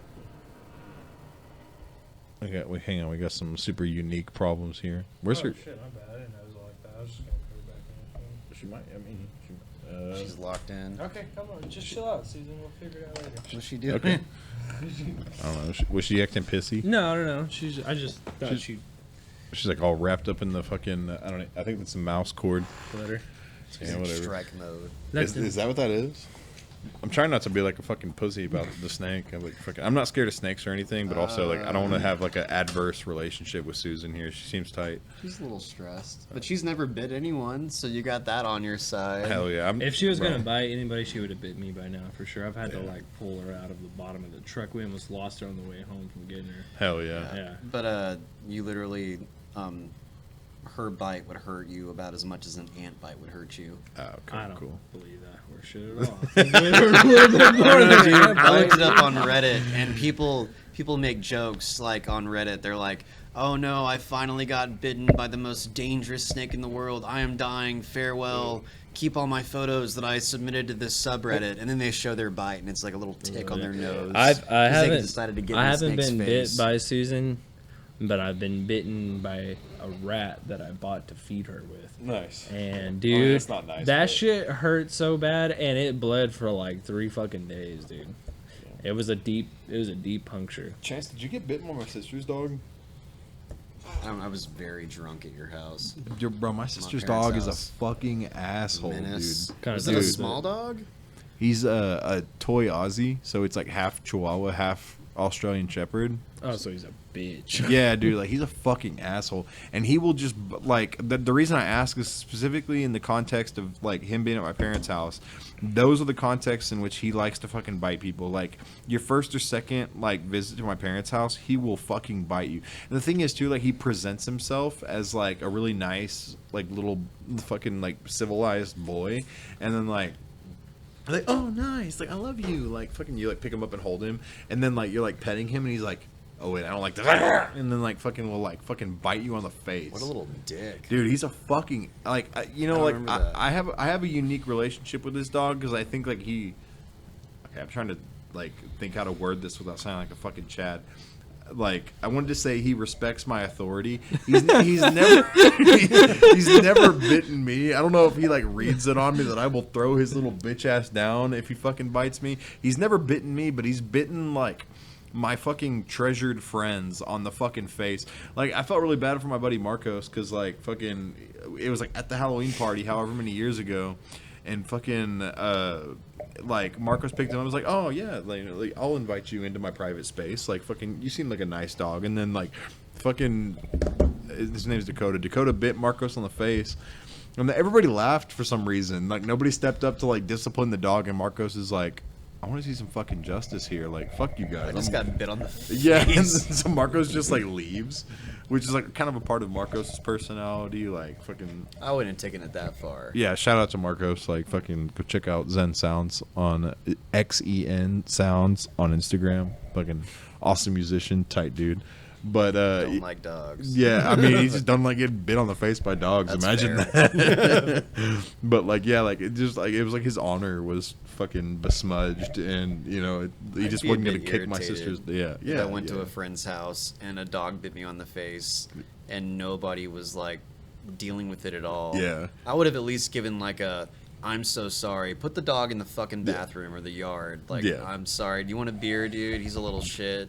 Point being, this is why I'm not engaging with Susan more because I don't know her yet. She's never bit anyone. The Hell most yeah. that happened is that I spooked her once, and I couldn't believe how fast she flinched away from me. Yeah, I'm kind of So- into this though. I like the electronics integrated with like the bio of the snake. Like, this is kind of tight. Like, I let her, like, when I first got her, I let her climbed up on the scythe on the wall. yeah, And it was hell pretty yeah. cool, dude. She started from the bottom and she just like swiveled her Hell whole yeah. way all the way up. It's And then actually- I couldn't get her off of it, dude. She was like hugging that scythe really tight. It was actually, it made for some pretty cool pictures. That's what I'm saying. Like, Awesome. inspiring tattoo content. Yeah, no shit, like, dude. dude, Real life this stuff, is just like tight. fucking scythe and, And snake that the tattoo. fact that she's like running toward or like coming towards you and her tongue's out and Yeah. she's just exploring, she's chill.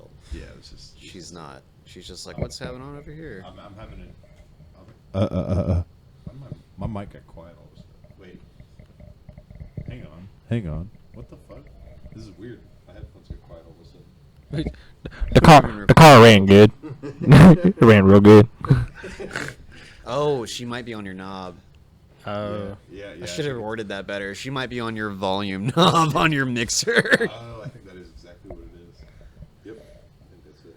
Yeah. All right, watch out, homegirl. I can't hear it. She might be on your penis. I'll take it. I like how she's all coiled up in all Travis's I cables. wondered if it was like grounded or something. Come on, sweetie pie. Let's go to bed. Okay. Yep. That was it. She just. That's weird. She turned it ever so slightly, and it like I could like hear it. One time I put her on the table, and I think it was just me and Kylie here, and she got around like some paint bottles, and it's just the weight of her body pulling on it. She started knocking. She wrapped around all the paint bottles sitting there like that, and then she just started, her body kept moving, but it was shoving all the glass bottles off the table, and I was like, oh fuck, because she's all coiled up. If it's a pain in the ass to get her out of that, then you don't got to worry about it. It's almost got her. Hell yeah. Cool. No, this is actually tight. Bye, Susan. Hell yeah. Past your bedtime. Good evening, Susan. Past your Yeah. bedtime. Okay, so all right, I kind of need to take a piss break. Let me figure out where the fuck we're at. Okay, all right. I did want to the one question. This is the question we're on right now. Okay, so I wanted to wrap this up and talk about why I even brought this up to begin with. The quoting tattoos. I guess it was this past weekend. I can't remember if I told you guys about this already or not. Okay, so I was in this like weird position where like the shop owner who like doesn't tattoo is very, very prone to like forming relationships with people who Which, by the way, only tattooers should own tattoo That's right. shops. That's right. I know that's right. 110%. Yeah, Anyways, go ahead. yeah. Sorry. I'm with that. You have to have an completely. outstanding amount of care about the health of the industry to be a tattooer I or would a argue non-tattooer tattoo shop owner. that the owner of a shop should be the best tattooer in that Dude, shop. that makes it easier for them for sure. That's the like, case here. I will take so much bullshit from a tattoo shop owner that's better at tattooing than me because Yeah. it's like I'm like we were saying earlier, getting paid in knowledge as an apprentice. Like if I work for you and you're better at tattooing than me, I'm kind of getting paid in things that aren't monetary means. So anyways, and I'm assuming that he's not watching my podcast, and he's definitely not watching 2 hours into my fucking podcast. So we're gonna fucking speak freely. Okay, so he quoted a tattoo to these people who he claims he has some kind of a relationship with. He's prone to forming relationships with everybody that lives in Mansfield. Yeah. So he quoted these tattoos, and it was like, y'all know Mater from fucking Cars. Hell yeah, dude. Yeah, dude. Okay, so the Mater, Tomater. Without Mater. the tuh. He kept calling it Mater, but it's like, bro, it's just Mater. It's not Tomater. Tomater is like how he explained his name. Anyways, he was like pretending to be like acquainted with the lore of Cars, which if you're not, highly offensive. Dude, that's peak cinema. Yeah. That Cars movie is brilliant. If you actually watch it as an adult, like, and just get There's like, some it's themes. A brilliant. There's some movie. themes. Nah, he'd obviously never seen, like he kept calling it Mater. I'm like, yes, that's how he explains it, but it's just Mater, not Mater. But it's neither here nor there. Whatever.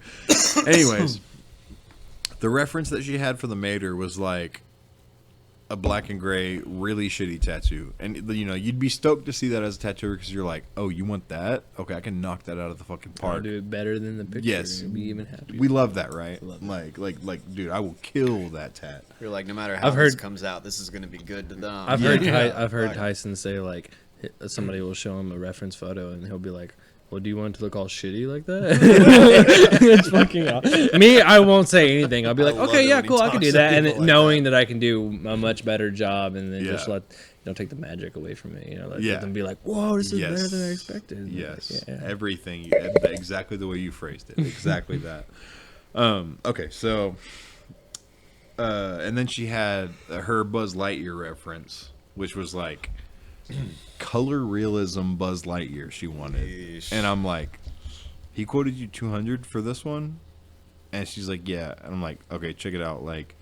That Buzz Lightyear ain't gonna happen for that price. Like, there's no fucking way. Like, if you wanted to just get the Buzz Lightyear, you'd still need to spend at least 200 to twice as much as what you were originally quoted for the 2 tattoos for this Buzz Lightyear. Because it was like a color realism fucking Buzz Lightyear, like fucking no outlines and like all this stupid shit. Like full on jumping out of the skin realism. Hang on, let me show. I can actually show you. Like, I guess, fucking my mirror isn't working with me. We here. turn that shit down, dude. Or we don't turn it down. We explain Like you're getting burnt like Buzz Lightyear. outlines. Yeah. Like trust me. you get a Well, she better was feel. kind of down with that, and I'll explain later why she wasn't able to get both of them for the price she was originally quoted. Because I kind of think she was kind of client. Like, she would have been down with like just like a chatty version of Buzz Lightyear.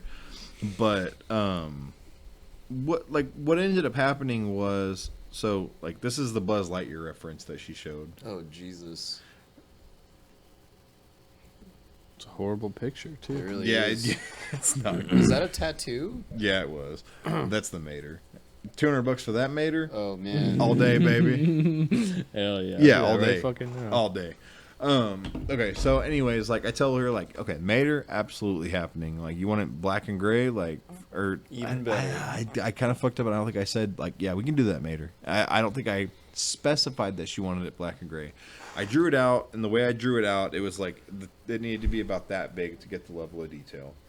I'm like, yeah, like, fucking, we'll do the mater for $200. You kind of need to come back with like more money for the Buzz Lightyear, and this is the thing too. But like, if somebody wants like a tratty Buzz Lightyear, like, it's kind of difficult because, like, obviously being a Pixar movie, there's a limited amount of reference in terms of like there's only so many times that somebody's drawn Buzz Lightyear for a fucking coloring book. Put You know on what the I mean? fucking movie, dude, and screenshot some cool But even shots of Buzz Lightyear. even that, like, I don't know, like, it's like weird because she wants it in full color, and it's like, if I'm gonna have to like put on the movie, pull a screenshot from the fucking movie, trace out the perfect fucking screenshot. We haven't even gotten to the tattoo yet. Yeah, that's where I'm like, okay, like, Buzz Lightyear is probably, and like, that's the thing too, is like, the way, like, I don't know, I guess just like the way his spacesuit is, it doesn't warrant that it's like gonna lend itself easily to being a $200 full color tattoo. I just said that because I don't mind watching Toy Story. That's that's Dude, that's that's a fine. Yeah, it's We like, watched dude, Both solid Incredibles movie. back to Yeah, back that's the other fair. day. Did It we was watch great. Shark Tale Yeah. up here not that long hell ago? yeah.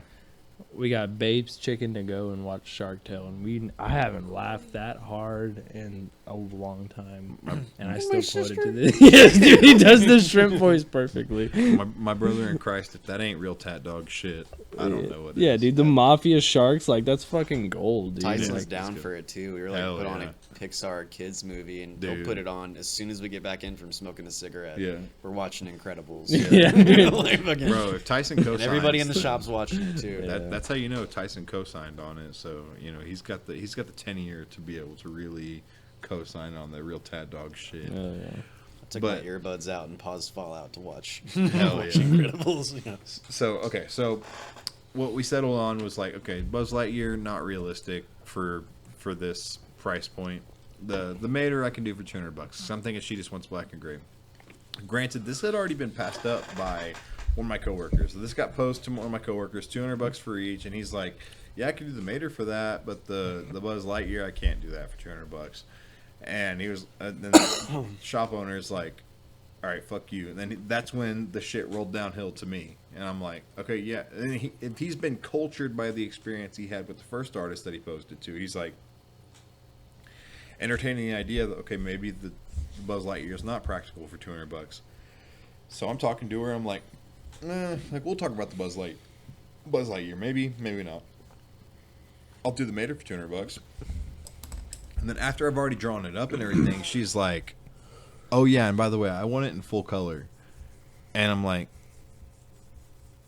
how did that not get mentioned to me before I sat and like drew all this shit? Like fucking, I was told it was black work. You like, draw things differently if they're gonna be for black and gray and color. That's what I explained to her. Is that like, I mean, if you think about it, like you gotta fucking set it up for color, set it up for black and gray. when you're doing a black work tattoo, it's like I'm using black as my midtones. Like I'm not having to like fucking use like fucking 5 different colors to establish midtones. I'm using the same black that I'm Now using. you have to find a way to make it look rusty. Right, It's fucking all Mater. that. And I went to the trouble to explain this to her, and she's like, when I told her like, okay, so if you want it in color, like that's not a $200 tattoo, like that's a palm sized tattoo, and if you want it in color, like that's not something I could do for $200. She's like, well, he said, and it's like, all right, like, Yeah, that sucks. Dude. at that point, I'm like, okay, check it out.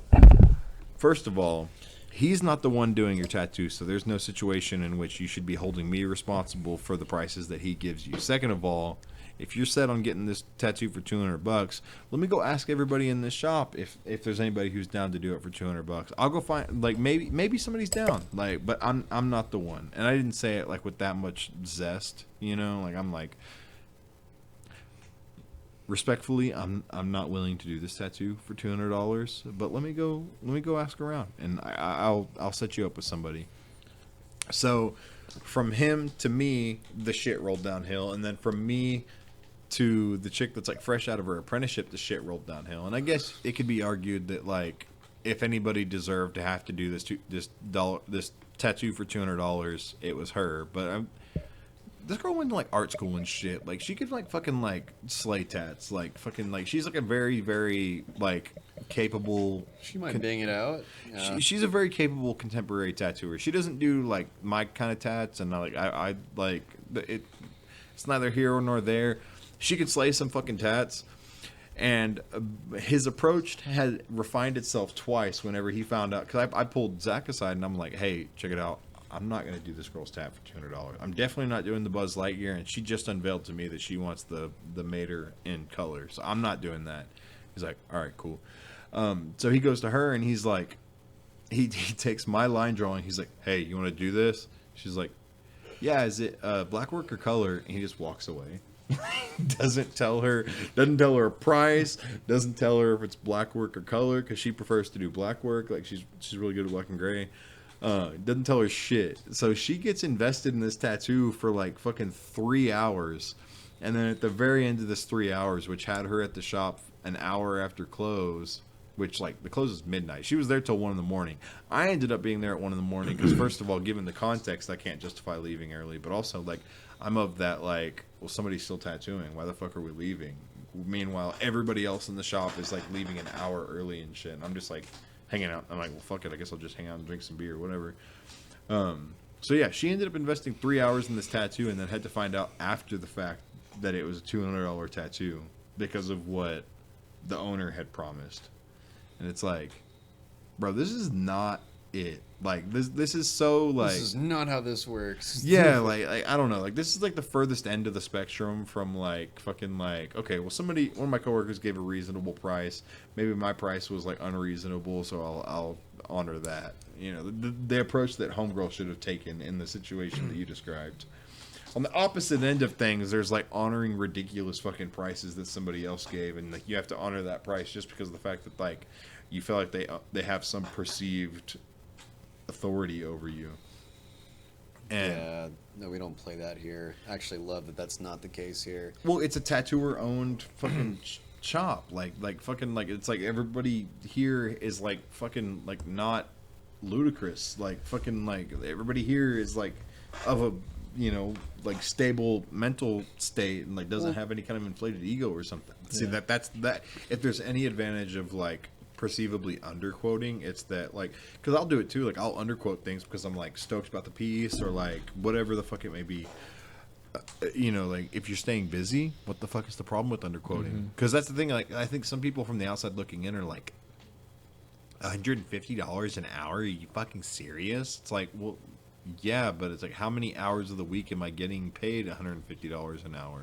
Like you get to take advantage of fucking. I think it's 8 hours a day. We're just making $150 an hour. 40-hour work week. We must be fucking rolling it. Yeah, exactly. Where's your that. Mercedes? Yeah, at? they don't Yeah. understand that a percentage of what you charge goes to the shop. You buy your own. We buy our own inks and needles and 15%. machines, and If for, you're- I buy my own bench and chair and tray and all that horse shit. And then if you're doing everything like you're supposed to, 15% or 20% goes to fucking Uncle Sam. So Yeah, exactly. you know, That too. there's so many like little things off the top to where it's like, I mean, ideally, yeah, you stay busy. Like you go to the shop for 8 hours, you're tattooing for fucking 8 hours. But the reality is not that. So you know, and it's finally like, are you paying for the hourly expense of how long you got tattooed? But you're also paying for like the amount of time it took to accrue the experience to be able to render that tattoo. I'm trying to charge a little bit more by not really. I don't want to. I feel bad, but I kind of have to because you kind of got to keep up with everything else that's going. Everything else. Well, in the yeah, world. yeah. And so I charge like so now. What I'm doing is, I mean, I keep 60% and 40% goes to the shop. Yeah. But what I do now, when I'm charging for tattoos, I keep in my mind that I'm getting 50%.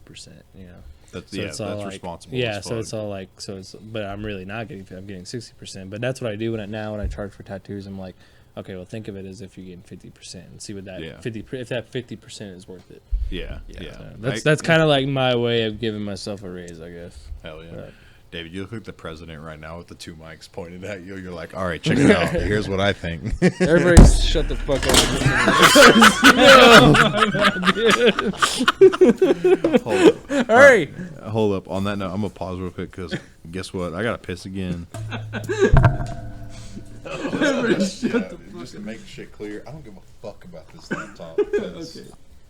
I got you, dog. I'll ride with you. Nice. What a guy. You'll be all right. Wait, are either you way. good to ride, or is Kyle gonna take you home? No, I'm good to ride, dude. I only Hell had 4 beers. really had 8 beers. He can chill for as long as he wants. I dude. had 3. I cut myself off like an hour and a half. Yeah, I'll cut off at 3 if I know I have to go anywhere. I had an extra one, but it's not that big. It sounds fucked up. We're not. Jesus, recording dude. I just Yeah. want to drink this. They're, Fucking they're, frozen at, Dr. they're at home here. Well, we got a lot of questions to get over to. So, okay, so that's as much as I wanted to say about like the quoting fucking tattoos. I think you guys have like a pretty solid set of ethics established in terms of that.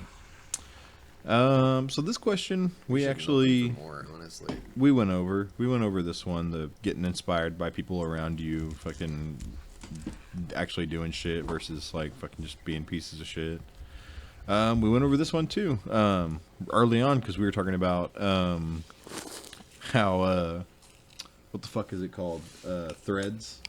Oh yeah. That was primarily with this question, the bitching about the state of the industry. Fuck. Threads was the thing that I mainly was thinking of.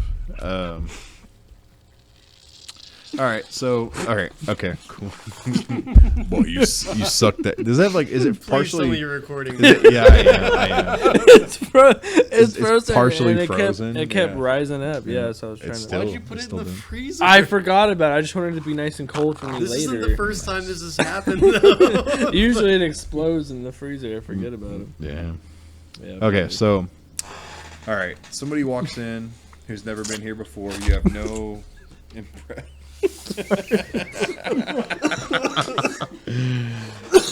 Bro, it's still going. I don't know why you walked away. Oh, this is still good. Fuck. Suck it. Okay, so, all right. Hypothetical situation. Somebody walks in here that you've never interacted with. You never like saw somebody else here tattoo them. What do you guys? Are you listening? You sound like a cartoon.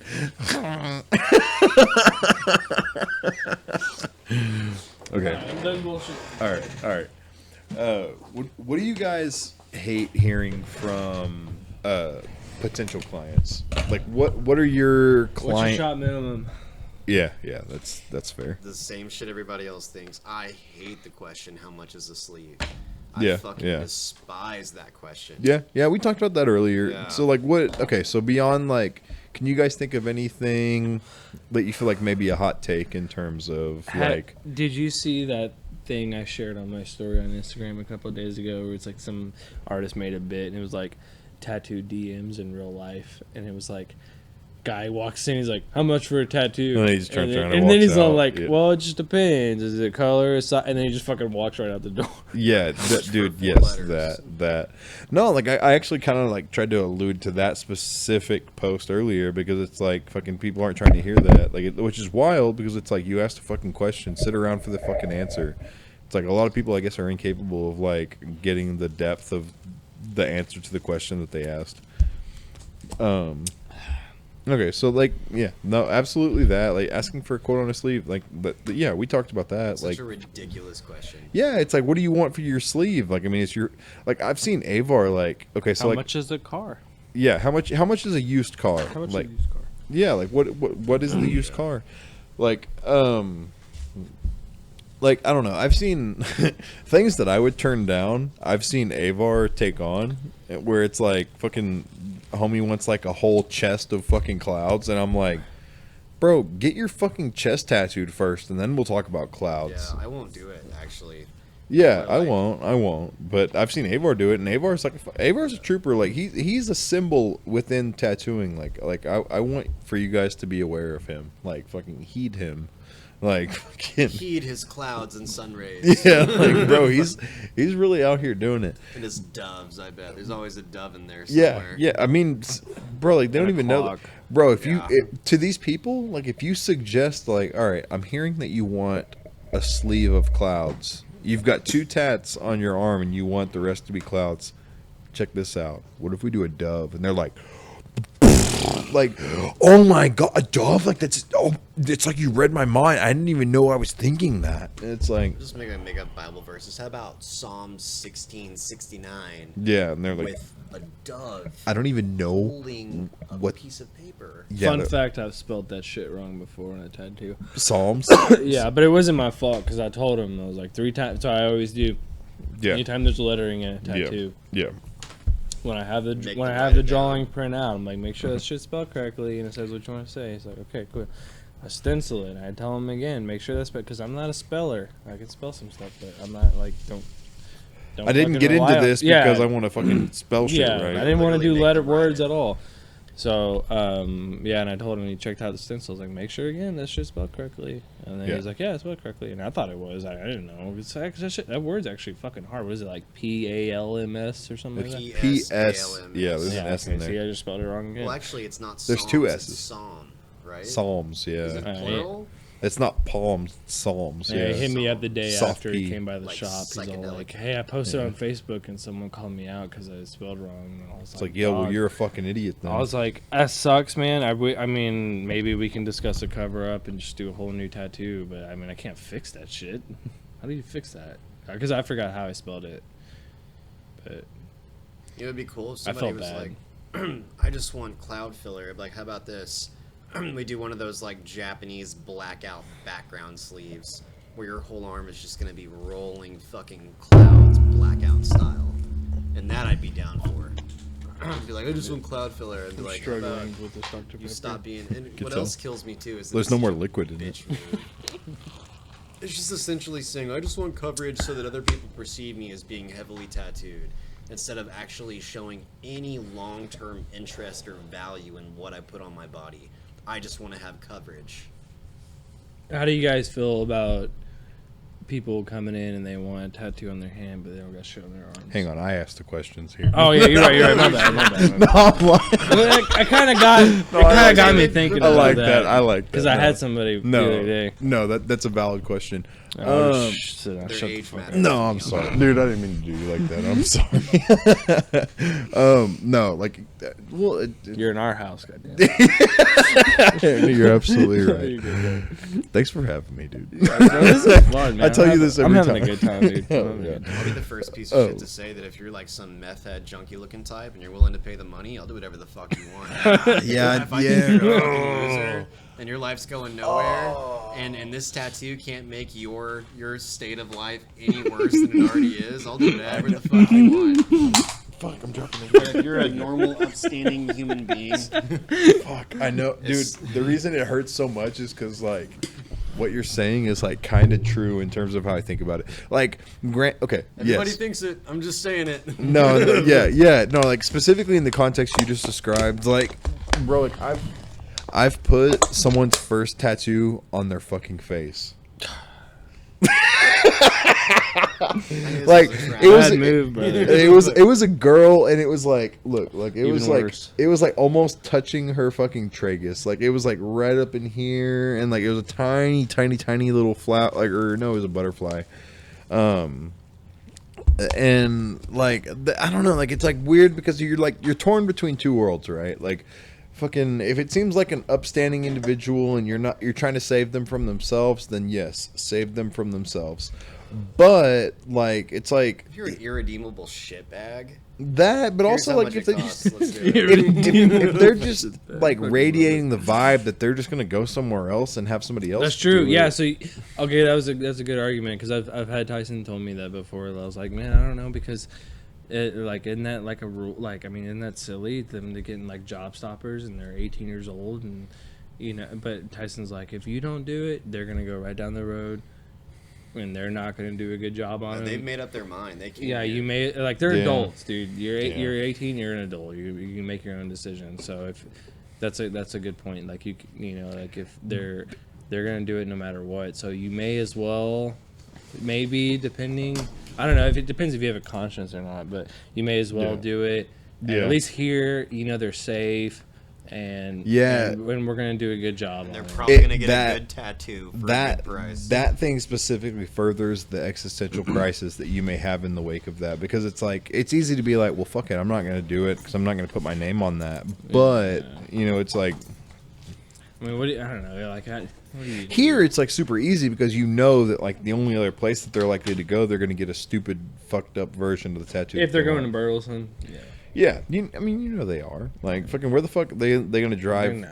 Yeah, like that's what I'm saying. So like, yeah, it's super tough. But like in my mind, I try to. I mean, I don't do any kind of like tattoo on somebody that I feel like is potentially unethical without subjecting them to like my default. Yeah, I always give them the rundown. Like, look, man, this isn't a good idea for your first tattoo. Usually, we save hands, necks, and face for people that are already heavily tattooed. And Right.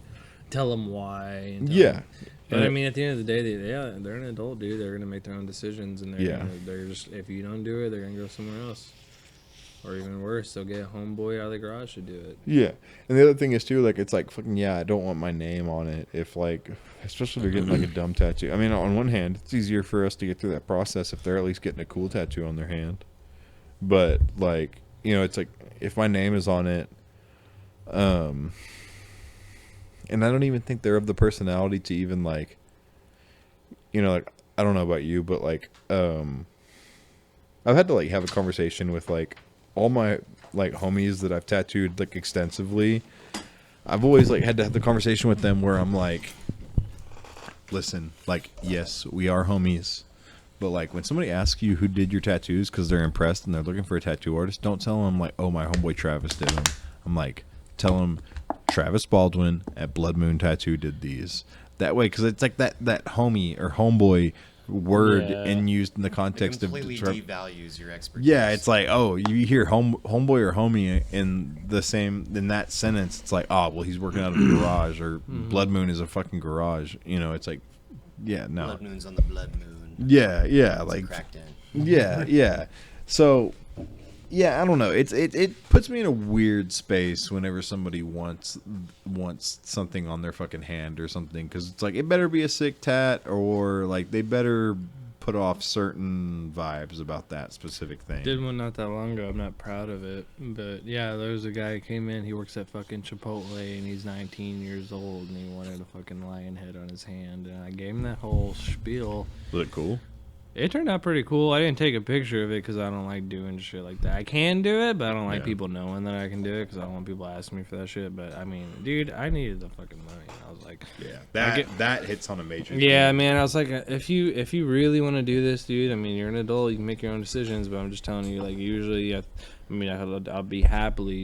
I will happily do a fucking lion head anywhere else in your body. But if you really want it on your hand, I'll do it. But this is why you probably shouldn't. And he's like, no, man, I'm sure I want to. Like, okay. I fucking went to Chipotle. I didn't know he worked at Chipotle. I asked him what he did, but I knew it didn't even matter because at 19 you don't have your life figured out. You don't even have your like what are they your fuck. My brain is not functioning right now. Fucking your cerebral cortex, I I've believe. never heard those words in my life. Your cerebral cortex, the upper part of your brain, like your upper thinking, it's not fully formed until you're 25. Oh, okay. So that's smart. yeah. Smart man. Sorry. Yeah. So and then I ended up seeing that dude at Chipotle, and I was like, oh fuck. Did he hook you up? No. Oh fuck no, boy! If I fucking tattooed your hand and I see your bitch ass at Chipotle, you better fucking He give made, me. he made a fucking big. He was real proud of the tattoo. He made a big deal about it. He's like, yeah, David, or he's like, this is the guy who did that fucking. thing." He, I was like, you know what? Like fucking anybody who works at Chipotle, if I fucking tattoo your hand, despite not wanting to, god damn it, my fucking daughter is blowing me the fuck up. I was like, right are you now. leaving right now? In a little bit. Okay. You putting your fucking helmet on, you fucking nerd. You better show the people that bit you showed us earlier. Looks like a about- Power Ranger. I'm going 71. Yeah. Go, Chancellor! We were getting down on last paint night on the Power Rangers theme song and the Goosebumps theme song, dude. Bro. Both those theme songs have no business going as hard as they do. but- Yeah, the dog barking, dude. yes, Yes, dude, dude. yes. You know what's funny is like this weekend, fucking Avar happened to be watching Goosebumps. Hell yeah, I dude. was I like, still bro, watch Goosebumps. Great minds, dude. Yeah. When I I have chew, 3, cheeks 4 move it. Goosebumps VHS on that bookshelf for some reason. I can't leave right now because if I leave right now on the bike, the cops are just gonna think I'm some drunk dude who just Yeah, left the it's bar. Thirsty Wednesdays. Oh shit! There's a dead bug in my vent. Dude, get used to that, man. I know it's In a the brand new vents? helmet, but there's gonna be bugs on it. Oh, I've tried to push him out and he just disintegrated. Ew. Disintegrated? bugs. Are they real? Maybe not. If birds aren't real, what about bugs?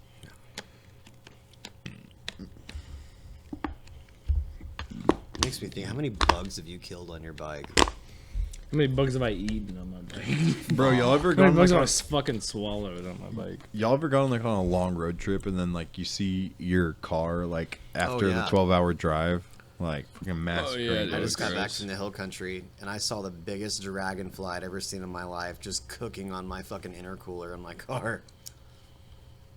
Huge, dude. I mean, like this big. Just massive, beautiful dragonfly. So majestic, just smeared on the front of a fucking 10-year-old Beamer. Just dusted.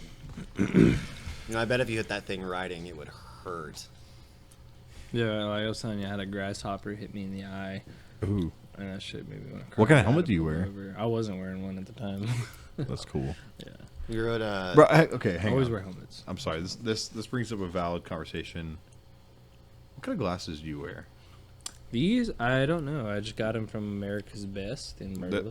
They're prescription. Yes, they are prescription. Hang on. Let me try them bad boys on, dude. They are prescription. They look so big on you, but I entertain the idea at all times that I have like a really big head, and Well, your vision's not that bad. bro, yeah, it's not your vision is It's different. You know, I had a different than fucking mine. client call me out for not wearing my glasses. Like, I'll wear them when I do line work, and sometimes I don't wear them when I shade. Are And you? then she's like, I noticed you don't have your glasses on. It's like, yeah, I could see. She's like, can you put them on, please? And I was like, are you fucking shitting me? I Are guess you so. nearsighted or? I don't know, dude. I can't see. I can't see myself right now. Like fucking. Oh, yeah, I was yeah, hoping yeah. I could like look at the camera. Like, hang on. Maybe my phone will do it for me. It was that lady that I did that owl and shit. Yeah, she's a smart ass, dude. These look pretty big on me. They look good on you. Like I've got a big head, so I when I see big glasses on somebody else, I'm like, They're probably normal size glasses on me. Yeah. They're good. I like them because I mean they're good for tattooing, and I like pretty much the only time I wear them is when I'm tattooing or playing video games. So I like a big frame. So you are nearsighted? I don't know, dude. What Like, does that look- mean? Okay, so nearsighted is like you can see fine up close, but like if you're looking at something across the room, you need Yeah, glasses to be yeah. able to see it. I think that's most people. I'd imagine like 70% of people are like nearsighted. Yeah, like I can see shit up here like just fine, but I also wear them a lot because I just get headaches when I don't wear them. Yeah. Yeah, I want to get some new glasses. Apparently, I'm like overdue to get my prescription updated. I tried to get some glasses like that, but I ordered them offline. So like I thought I was getting some big like aviator frames, and then like I got them, and sure enough, they were like not big on me. They were just like normal. I really like these. They're like acrylic, but then they've got like wire frames. So I can, bro. That show on Sunday that certain people decided not to buy tickets for. But bro, like I came out of Mosh retirement at that fucking show. But like some dude came up behind me and kind of like clipped me in the back of the head, and it knocked my glasses off. And then of course he like ran up and like hugged me. You know, it's like fucking the pit culture is not crazy toxic, despite of the optics of the whole situation. But it knocked my glasses off, and there was like 3 girls that were like, I guess, looking at me. They were like, I don't know. It was like weird how easily I was able to get their attention. I'm like, my fucking glasses. And they're like, what? I'm like, my fucking glasses. And they were on the fucking ground. So like these like 3 girls like very quickly became distraught and like were like pushing people out the way to try to find my glasses, and we found them. Unfortunately, it was after they had already been fucking stomped on. So when I had them handed back to me, they were all fucked off. Damn. But despite being like acrylic frame, like, bro, I bent them back into place and they were like perfectly fine. It's the same pair. Yeah, these ones, yeah. I mean, you can kind of tell they're kind of fucked off, but like, bro, like, the frame itself is metal, so like, it's not, they're not completely fucked. And yeah, I was pleasantly surprised. Oh yeah. But yeah, I'm gonna get some new ones. I want to get some like that. Like those are Yeah, cool. dude, as fuck. America's Best is the shit, dude. It's like a free eye exam and 2 pairs of glasses, and I do like the scratch resistant and all that stuff. So it ends up being like maybe like $300 for 2 pairs of glasses. Yeah, And I'm free eye super exam. down with that. Yeah. You know what I want to get though? I've never had prescription sunglasses. I have prescription sunglasses. Actually, I wore them today to go ride. Yeah. And I got them from there too. They're actually nice. I'm not sure where they are, but you they're just could- like polarized Nike black glasses. They look good. Up to now, what I've always done is I'll just get transition lenses on my regular glasses. That's actually kind of the play, dude, because it's better than carrying around 2 pairs of glasses everywhere you go. I'm down to continue getting transition lenses on, but I kind of want some dedicated sunglasses. Those Just keep them. transitions? They are, yeah. Tight. But what I want to do, because like they transition, but not like super hard. You know what I mean? Like, and also like, you know, like I feel like a nerd because I used to, and, you know, this is like probably guilt, but whenever I was in elementary school, I remember making fun of this kid David Wilkinson because we'd come inside from recess and his like glasses would still be dark, and we're like, I don't know why, like we're like, fucking nerd, you know, like your glasses are fucking Dark futuristic. indoors. Yeah. I don't know why we're like, yeah, how dare you fucking have like a practical fucking modern convenience. But like, speaking of being a fucking nerd, I want some fucking pit vipers. And I Googled it today. You can get prescription lens pit vipers. You know what pit vipers are? Is that like those fucking like skiing? Obnoxious fucking sunglasses, Hell dude. yeah. Yes, dude. I really wanted to find out because I don't know if you know, but like all my tattoo furniture and that set of 3 machines that I just bought, they're all like lime fucking green with like red splatter on them. I was hoping I could get fucking pit vipers like that. They don't have green with red splatter, but they've got green with black splatter, and I'm like, I think I may need those in my life. And I think that those same frames you can get prescription lenses for. So this may be something that I'm willing to invest like up to. Fuck it, dude. Yeah, like I think this is a pretty specialized lens that I'm gonna have to get. It's definitely gonna be some online purchasing type shit. But if I had to spend like $300 for a pair of fucking prescription sunglasses, I may have to do it, dude. Yeah. I hear you. We can justify that. Yeah. Up to now, I've always just done like if I want to wear sunglasses someplace, I'm just gonna put my contacts in. Like I've got a pretty nice pair of Oakleys. Like I don't know how many years ago. It was probably 3 years ago. Ryder bought this like goofy ass pair of fucking. He went to the Oakley store and fucking bought this like goofy ass pair of Oakleys that like come out like this and then they attach to the frame like down here. And then what do you know? Like a week later, he's like, yeah, these just aren't me. And it gave them to me, and I'm like, hey, What am I supposed to do with these? I asked him, I'm like, hey, do you have the receipt for these? And I don't think he did. But, like, I took him back to the Oakley store, and they're like, yeah, we can give you in-store credit. And then, like, I ended up walking away with, like, a pair of, they're called the Harbrooks, I think is what they are. I got a pair of the Harbrooks, which are, like, $120 cheaper than what he bought. And I think they let me get away with cash. Like, so they gave me $120 cash, and I got their Harbrooks XL because I got a big fucking head. Yeah, those total fucking dub. Like, yeah, those I still have those. This is the longest I've ever kept up with a pair of sunglasses because, like, fucking, I'm terrible with glasses and pocket knives. Like, I will fucking lose them. And But- lighters. I mean, what do I need a lighter for? Dude? Okay. Me and Chance never seem to have lighters on us. I've got like a $200. We share, dude. We've been sharing this one all day. This Hell yeah! Tyson I mean, steals them. I swear to I fucking think it's gotta God. be it, dude. on his dresser at home, he's just got like a Oh, fucking dude, he's probably got shitload of dozens. lighters. Now, I remember growing up, my dad would always give me like badass shit, like badass like slingshots. My mom would always take the slingshots and hide them, and then like my dad always thought I just lost them, and then he'd give me pocket knives, and my dad always thought I lost the pocket knives, and I think it was the same deal. My mom just took them, but he gave me this like $200 or $300 fucking case pocket knife a couple years ago, and like every time I go to a family function, it's the only time I carry this pocket knife.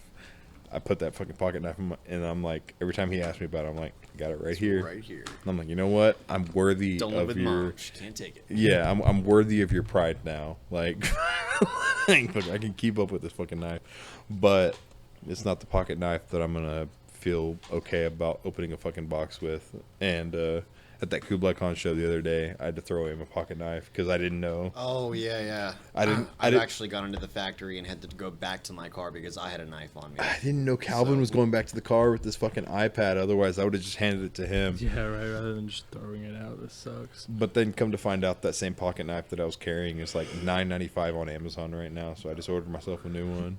A funny other story about your dad. I've hung out with your dad numerous times. Mm-hmm. I've been to PK Possum Kingdom for 4th of July weekend or whatever, like a few day trip with him and your mom. Yeah. Shelby was on one, and I've caddied for your dad and Dave Lockard multiple occasions. I don't believe that last part. I don't. Why not? I do not see my dad playing golf.